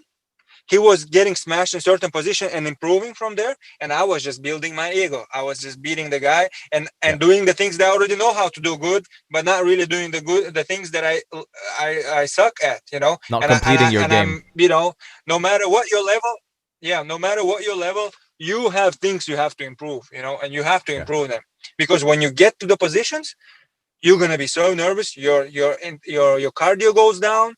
You know, you can't lie to yourself. Someone takes you back, you have back defense, weak. That's it. You're screwed. You already give up. It's done. Or you can be like Bushesha. You get out in bad positions and then psychologically crush those people because they already like, shit, man, I did my best, and now he's coming at you with the hurricane, you know, and smashes you. So you know, different thoughts, you know, everyone's different, you know, one size fits all doesn't work in my opinion, you know. I know I like jump here and there. Sorry about no, but that, listen, guys, no, and, you've been so far, Saeed, like a wealth of information for people that are struggling with their game, that are trying to compete, even with people listening that don't care about competition, but they care about their jiu-jitsu, right? Like, for example, with me, I'm not a competitive jiu-jitsu athlete. I love jiu-jitsu. I'm a jiu-jitsu nerd. I like to study the game. I like to study the athletes. I like to talk to them. I like to understand the psychology because this is my strength. I recognize my strength. Yeah. I'm not going to be the next Bushesha. I'm not going to be the next whoever it is. Yeah. But I know myself that my strength is in extracting information and talking to people in a way that can benefit others. So with everything that you're saying, man, what advice would you give somebody that they feel their jiu-jitsu, or right now they're in a gym where they feel like they're not improving, they're not doing? Is it they should not be thinking about it that way, they should just focus on having fun, or what should they be looking for? Well, I honestly believe if you are training, you're always improving. That's one thing for sure. Okay. If you're training, you always improve. But some improve like this small and some improve like this. Okay. You know what I mean? The difference is how you approach your training. I always say to my students, when you're a white belt, there's an ocean of knowledge. You're going to feel the drastic improvement regardless how you train, because I mean, if you train even smarter, even more. But every white belt, blue belt, going to feel like so much improvement because they don't know a lot of shit. You know, a lot of stuff they don't know. Yeah. Once you start getting your circle get smaller, the circle of where you need to improve gets smaller. A lot of people, their main mistake, they continue doing what they're doing. They come in, they warm up here and there, talk shit, you know, do some drills, never really try to do them in sparring, and they just do lots of sparrings, training's done, oh, poha, oh, boom, go home, and you don't really improve, you know, like you improve, but not so much, you know. So my point is like, okay, if you're a beginner, first of all, you need to, as a coach, you need to show like a technique, first of all, and focus only on fundamentals in the beginning. You should focus, like most of the things, how to get out from the bad positions in the beginning. I struggle with that because I started learning them at brown belt, mostly. Crazy. Like I'm now focusing a lot on fundamentals. I feel like I'm getting more confident because I feel like I'm not afraid from being in bad position. There are some positions that I need to improve, like mount, for example. I'm still bad at, but I need good training partner for that. Right now I have like white belts and stuff, like if they mount me, I can escape easy, you know. So I'm still kind of trying to figure out how can I make it more harder for myself, you know. But anyway, that's I know for sure if you're bad in certain position, you go in there, you face it, it's not as scary anymore. It gives you so much confidence. Your confidence goes just high rocket, you know. Just you make your back take defense so strong, you're already so confident to attack the guard, because you're not afraid if somebody takes it. Your side control is so good. Yeah, your side control is so good. When you're playing guard, you're so free going and not anxious. So somebody gonna pass. Even if you get the moment when somebody leg drags you and then you recover, you do it so flow, not panicking, and thus you're not getting tired so fast. So my advice would be like, if you're a beginner, obviously, you know, like, I don't know, you have to follow your professor, you know. Hopefully you have a smart professor who, you know, gives you the right stuff, focusing on fundamental things. And, you know, but my advice would be like, don't do just a lot of free sparrings, because that's a lot of information. We as a human beings in general, most people, there are some nerds who can do that. We cannot take like a lot of information at once. If I teach you how to do close guard armbar today, then tomorrow I teach you the back escape, then Wednesday I teach you side control, and then maybe even repeat all this or do every day different position, you're not gonna learn shit at all. Everything's gonna be gone. Because if what I teach you from close guard, next day you need to see that again, in my opinion. You got to deal with it again. And even though you're doing it next day, you did it yesterday, you're gonna be like, oh, how was I doing it? Like if you're a beginner. And then you do it when, by the time it's Friday, you're so good at this position in a certain level to understand it. You're not expert at this, but you're so much better. So I believe you gotta do like little, but focus on certain position more. Focus and improve that. And for a higher belt, I think, you know, you as a higher belt, you can in one day focus on more positions than just one or two. You can focus on maybe 3 or 4, you know, but I think 3 is the best for me, you know. I think for me is 3 is the best. Like take back, for example, take I don't know, side control, and then maybe one modern position, maybe single X, you know. And then you have someone who can pass all these things good, can give you good challenge, and then you ask him questions, you know, and then you train to the point where you're trying to not squeeze so much. You're trying not to kill your muscles unnecessarily. So you're teaching yourself efficiency as well, you know. You're teaching like, all right, if he's passing, like you have to let go ego to start doing that, you know. You have to kind of, because a lot of times it's unnecessary holds and stuff. It's just, you know, I don't know. You're afraid to lose. You know, that's how most people go. You know, like I feel like you should let go of that and focus on proper things to get out and all these things. And that means you're going to lose a lot. That means you will experience a lot.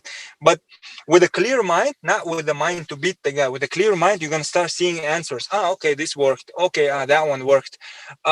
If it's, oh man, again, someone called. No worries, man. I'm gonna turn on the camera back. So they might call again because I dropped it, so I don't know. But the audio is still on.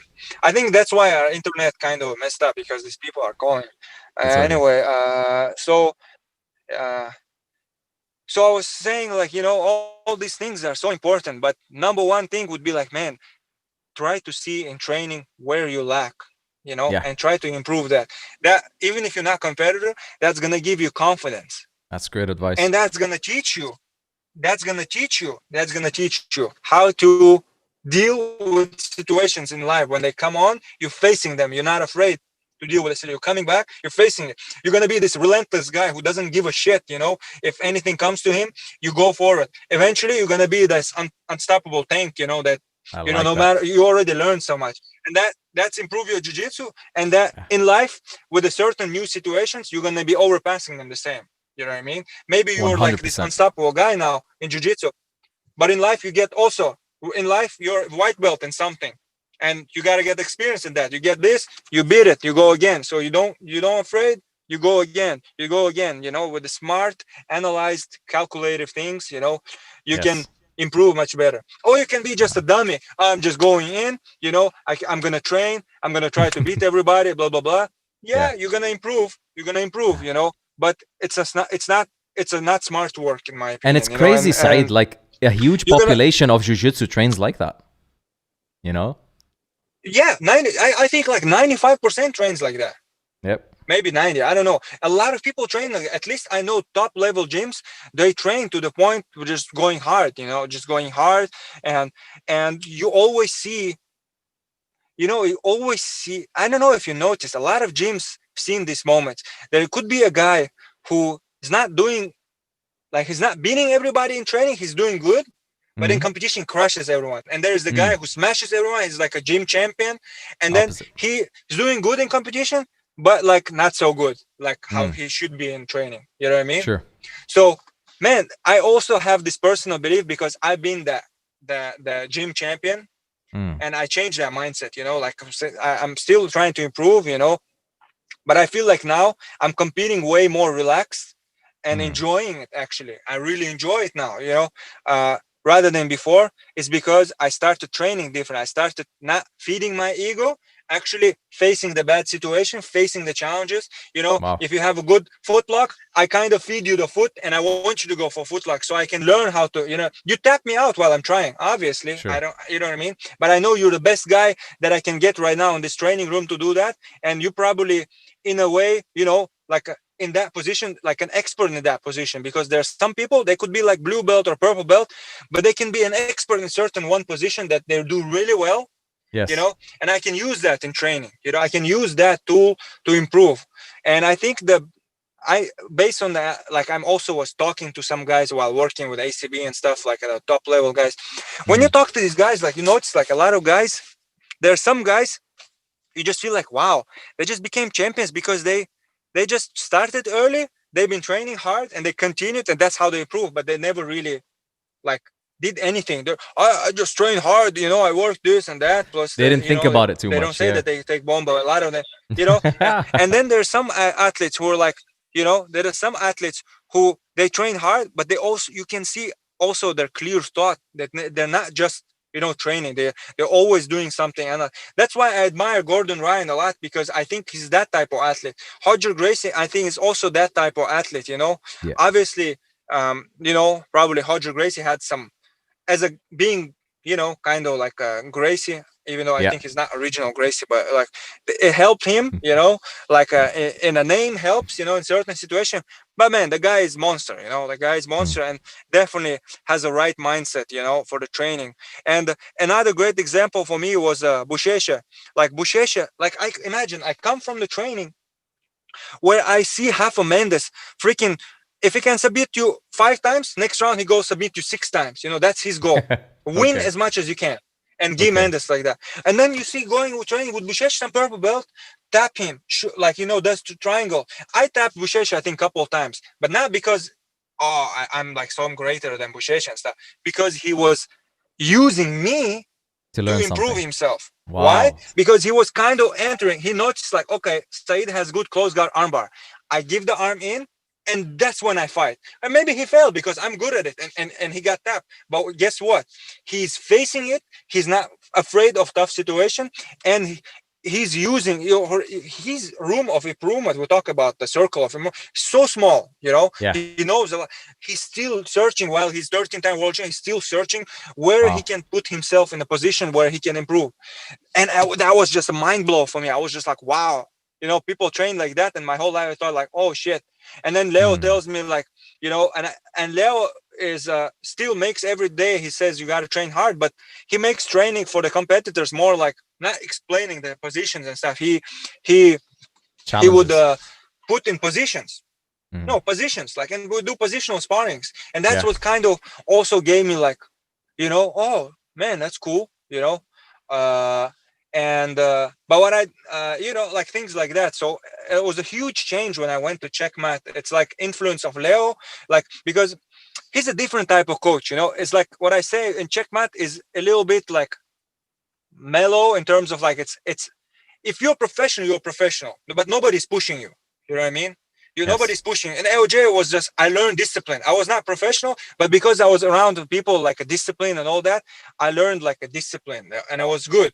But I learned like a bad habits, but which is good now. I looking back as a great experience. In Checkmat, I learned like I already had kind of discipline, but I learned like, hey, there are things that that you have to look and improve, which like we said about bad positions, and you know what I mean. And honestly, I've been way more smashed and Checkmat than at AOJ, like, and there's so many guys obviously to train with, but again, the main thing was like with Leo is like an encyclopedia. You're asking questions. He already the best thing about him as a coach, he would give me certain technique or something. Like, how the heck he knows? I don't understand. He would give me, that's what 20 plus years of black belt experience and have a multiple world champions means. He's like, he give me something that freaking perfectly works for me. Like, he give me like, hey, why, like, watch my style. And it's like, why don't you try this? Try to imposing more single X or la la la, and I'm like, oh shit. And it just automatically works, automatically. Wow. I'm like, so you know, that comes experience, of course, but you have to go for him, and you have to, you know, like, of course he has so many students, and I understand, but you know, it's a lot of, obviously a lot of great things I learned from Leo. Like, I might be forgetting some things, but yeah, a lot of, Unbelievable. you know, I really appreciate, because I think it was a good change. If I had also my body as a machine working like perfectly, like I felt like I was Ferrari and went being like a little bit like Toyota Camry in terms of my speed and stuff. You Okay. know, I'm now trying to go back to the Ferrari. You know, I Boom. was Ferrari that was like a stupid driver, you know, Mm. but like now I feel like I'm a experienced driver with Toyota Camry, but I want to go into the, you know what I mean, like I want to build my Nice. body. So you Yes. know, I think I'm gonna use that, and obviously I have way more things to learn. Yeah. I don't know shit compared to some people, you know, but I'm eager to learn. I think I have now like more like a white belt mentality, you know, always trying to learn, I which in like blue that. belt I thought I know everything, you know. I thought I know a lot. I don't know shit, man, you know. I look now like thinking that I don't know shit, you know, and back then I thought I know a lot. And I think once you start getting here and there, you as a blue belt, you competitive blue belt, sometimes you beat some black belts in training, your ego starts playing, you think you're the shit, but you're not, you know. Yeah. So that's the hard thing. Also for the beginners, always keep your ego check. Keep it healthy ego, not like no ego, everyone have some kind of ego, but a healthy ego, you know. Yeah. Keep it like, you know, like simple, and always try to learn. You don't know a lot, you know, as a black belt, as an experienced black belt, you still have room to improve. 100%. And you know, I'm a fresh black belt, obviously I have so much room to improve, and I have so many like a lacks, like a gaps in my game and stuff. So anyone who's thinking, analyzing properly, thinking, and you can't lie to yourself. You can find these things, you know, by analyze yourself.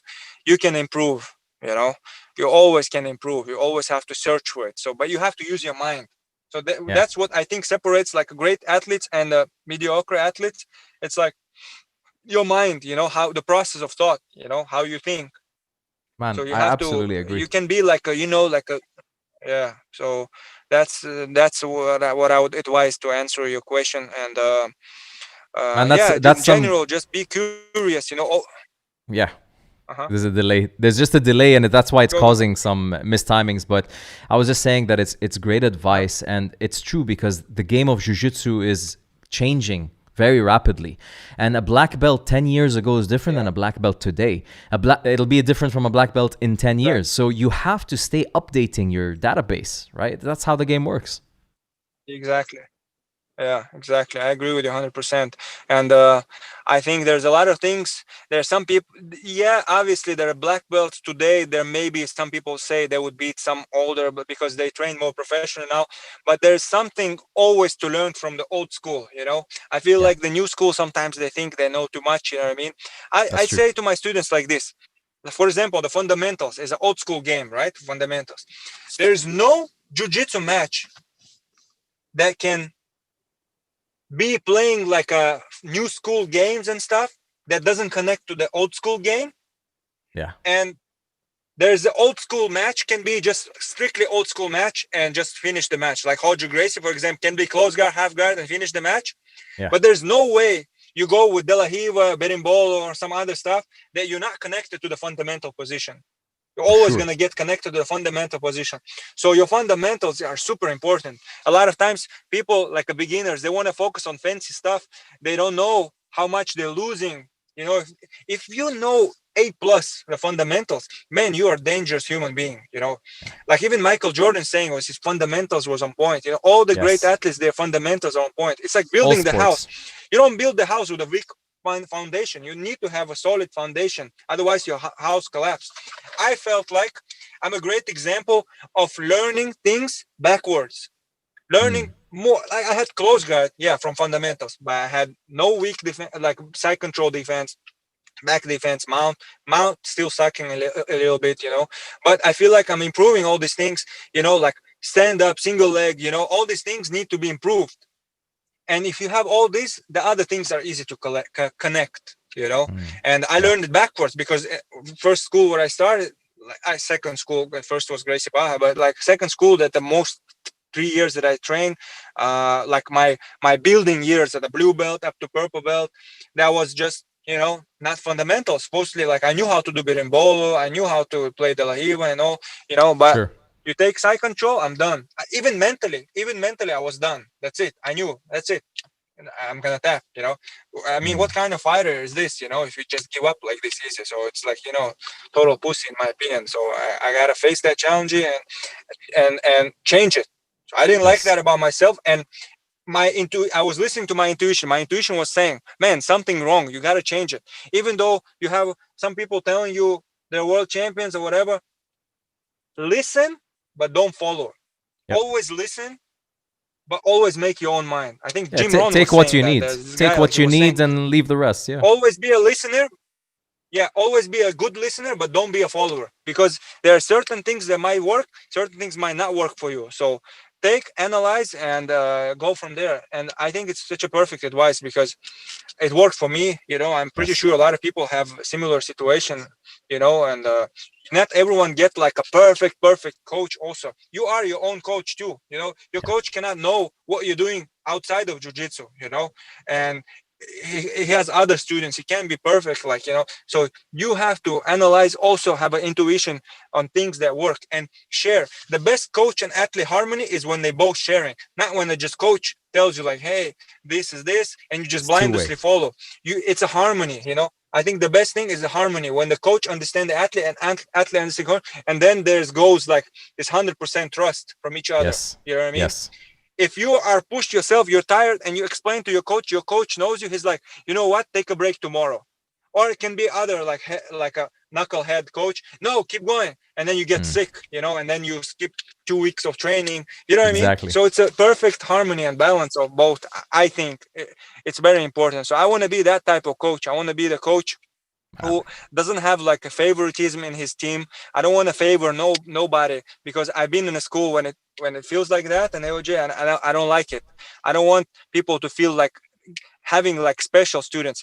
I do believe that people who give more effort, they deserve more attention, in terms of Mm-hmm. like, if you're a competitor and you're training and you want Yep. extra stuff, and you have high goals, I want to give you attention. But that doesn't Sure. mean I'm gonna just teach you and not gonna teach that Ignore guy the who trains rest. three Yeah. times a week. You know what I mean?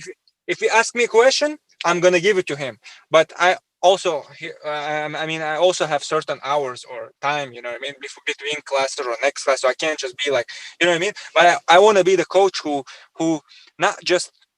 That's why I think, like, like these things in life that happen to me, gonna make me as a coach like better than athlete. I think, Of I course. always think that I'm gonna be as a coach better than athlete, because I have certain things. I feel like all these things that I had in my jiu-jitsu with health and everything taught me a lot of things that's important as a coach. Yes. Health, how to sleep, how to do this, you know what I mean? What should focus on this, the mentality, the mental work, physical work. I think that's gonna build me. Hopefully, I still can do great as a competitor, but as a coach, I highly believe, like, I'm gonna make like a great, like, competitors, in the future, at least, like I at believe it. least, one or two. You only need like some dedicated guys. But the regular my regular students, my goal, it would be like anyone competitors, whoever comes in, they're gonna be like, what the heck, man, how can I can't submit this guy. You know what I mean? I want this type of students Nice. that they're just like, like a hard nuts to crack, like that. Yes. There are maybe average joes, but man, they're so good at fundamentals. Try beat them like submission only, you'll see. Nice. Yet, because it's the end of the day, it's a jiu-jitsu. Not everyone training for points. You have to know self-defense. That's why we also have this class called Habib class. It's a Yes. I call it Habib class because in general everyone kind of seeing the ground and pound MMA. It's like Habib style, and Yes. he's one of my favorite fighters. Him and GSP, my favorite fighters, and uh, I really admire how he's using jiu-jitsu and like sambo and like and grappling like Yep. with punches. And I think it's an important thing for the jiu-jitsu guys to know, because let's be honest, there's some black belts, you take them outside, you give him slap, he's gonna like like that's it, man. He goes to white belt, and I don't know, I never want to be a black belt who's freaking, like that, and I don't want my students. I want my students to know if there's some tough situation in life happens, they can they'll be able to protect their wife, their kid, you know, or anything, Yes. you know, and you know, and know how to be calm when somebody also punching you, not just doing jiu-jitsu. You can be calm, you know, Absolutely. with each punch your belt go down, you know. So Yes. you have to know something. I'm not expert at this. I tell my student, listen, I'm not black belt and ground and pound game, but I'm good at taking position and analyzing it and learning it on the go, you know. So I Yes. do it with them. I'm like, all right, you know what, we're doing Habib class, we're only doing fundamental positions, half guard, close guard, mount.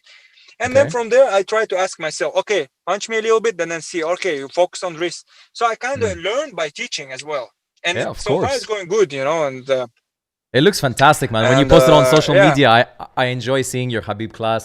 I enjoy seeing you experimenting in general. And as you talk, man, you're a wealth of information. Your personality fits the coaching just as much as it fits the competitor. And I really think they're very lucky to have you as a coach. And I'm excited to see what comes out of you in the future, because there's going to be a lot of good that's going to come out of Neezam, out of you. A lot of Chechens, they're going to be so interested in what you're doing, I think, as well. Like, this is inspiring for many people. Man, I really wish you the best. I enjoyed talking to you and listening to you. I'm sorry about the delay with the internet, but can't avoid that.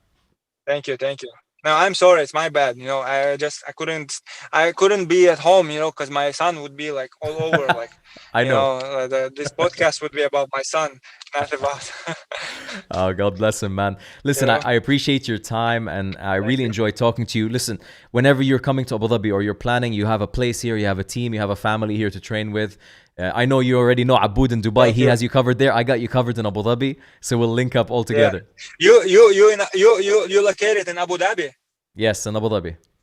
Street. It's okay. That's cool. Yeah. So I hopefully come visit next time and train with you. Can't wait. I've been there 2 times. It was just like a crazy, like fast trip. So I don't know. I didn't really have time to hit up and train. But next time for sure, we got to train. I really appreciate it. The work that you're doing. I hope you stay in course. I'm pretty sure you're enjoying it, and it's gonna give the benefits in the future. With you know, I enjoy. Like I'll be honest. I like I said, I just watch it, and I went episode after episode. Now I'm interested to see some other episodes, and it's like. You know what I mean? You listen to that doctor. He's not like some mainstream that you ever heard from him, but it's like such information. You know what I mean? Yes. And hopefully somebody watches this and they don't know me, you know, and like you know, for a lot of people, like, who's this guy? You know, but hopefully this information will get them improve, and hopefully that is like me and you as a reason, something that we did something good in this life and improve someone's life, you know. Who knows? Absolutely. You never know, you know. That's the goal. So that's a good thing, good intention. I think this type of stuff for sure cannot be not successful, you know. It's always going to be successful. Just got to put in time, and I wish you all the best success, you know. Keep doing the work, innovate, you know, adapt. You'll do great, and I'm looking forward to listening to the future guests of your podcast. Absolutely, man. And I look forward to having you on the podcast again. Well. Thank you. I also look forward to having you in the future on the podcast when you even achieve further greatness in your career and with other students, so we can analyze what you did and learn from you. Yes, that would be awesome. Yeah, let's do that. You know, I'm gonna try. Hopefully, this pandemic finish and we focus on that, and we go hitting our goals. Okay. Inshallah, Habibi. Thank you so much for your time. I appreciate you. Have a great day, man. See you. Thank you too. Last question. I can watch on YouTube, so I can share. Yeah, of course. This video will be live. It will be on YouTube on the same link, and you can share it. Yeah, you can share it. You can watch it there. You can do whatever you need with it. Habibi. All right. I'm gonna try to make like a small, like a video clips. Sure, hang in there 1 second. Let me wrap it up on YouTube, and me and you can finish up here. Everybody on YouTube, thank you so much for listening. I hope you enjoyed. You had some Chechen homies that came in, and they were asking you about galnish. They were asking you about some Chechen stuff. I don't know what that is. But it's a Chechen food. It's like what you spoke with Ashraf about. He said when you go to Jordan, I'm going to invite you with the meat, and it's like a homemade noodles. Very good, man. Oh, I can't wait. To try it, man. But thank you so much, everybody on YouTube. Saeed, Habibi, thank you so much for doing this with me. Thank you, everyone. Thank you. I appreciate it, guys. Us.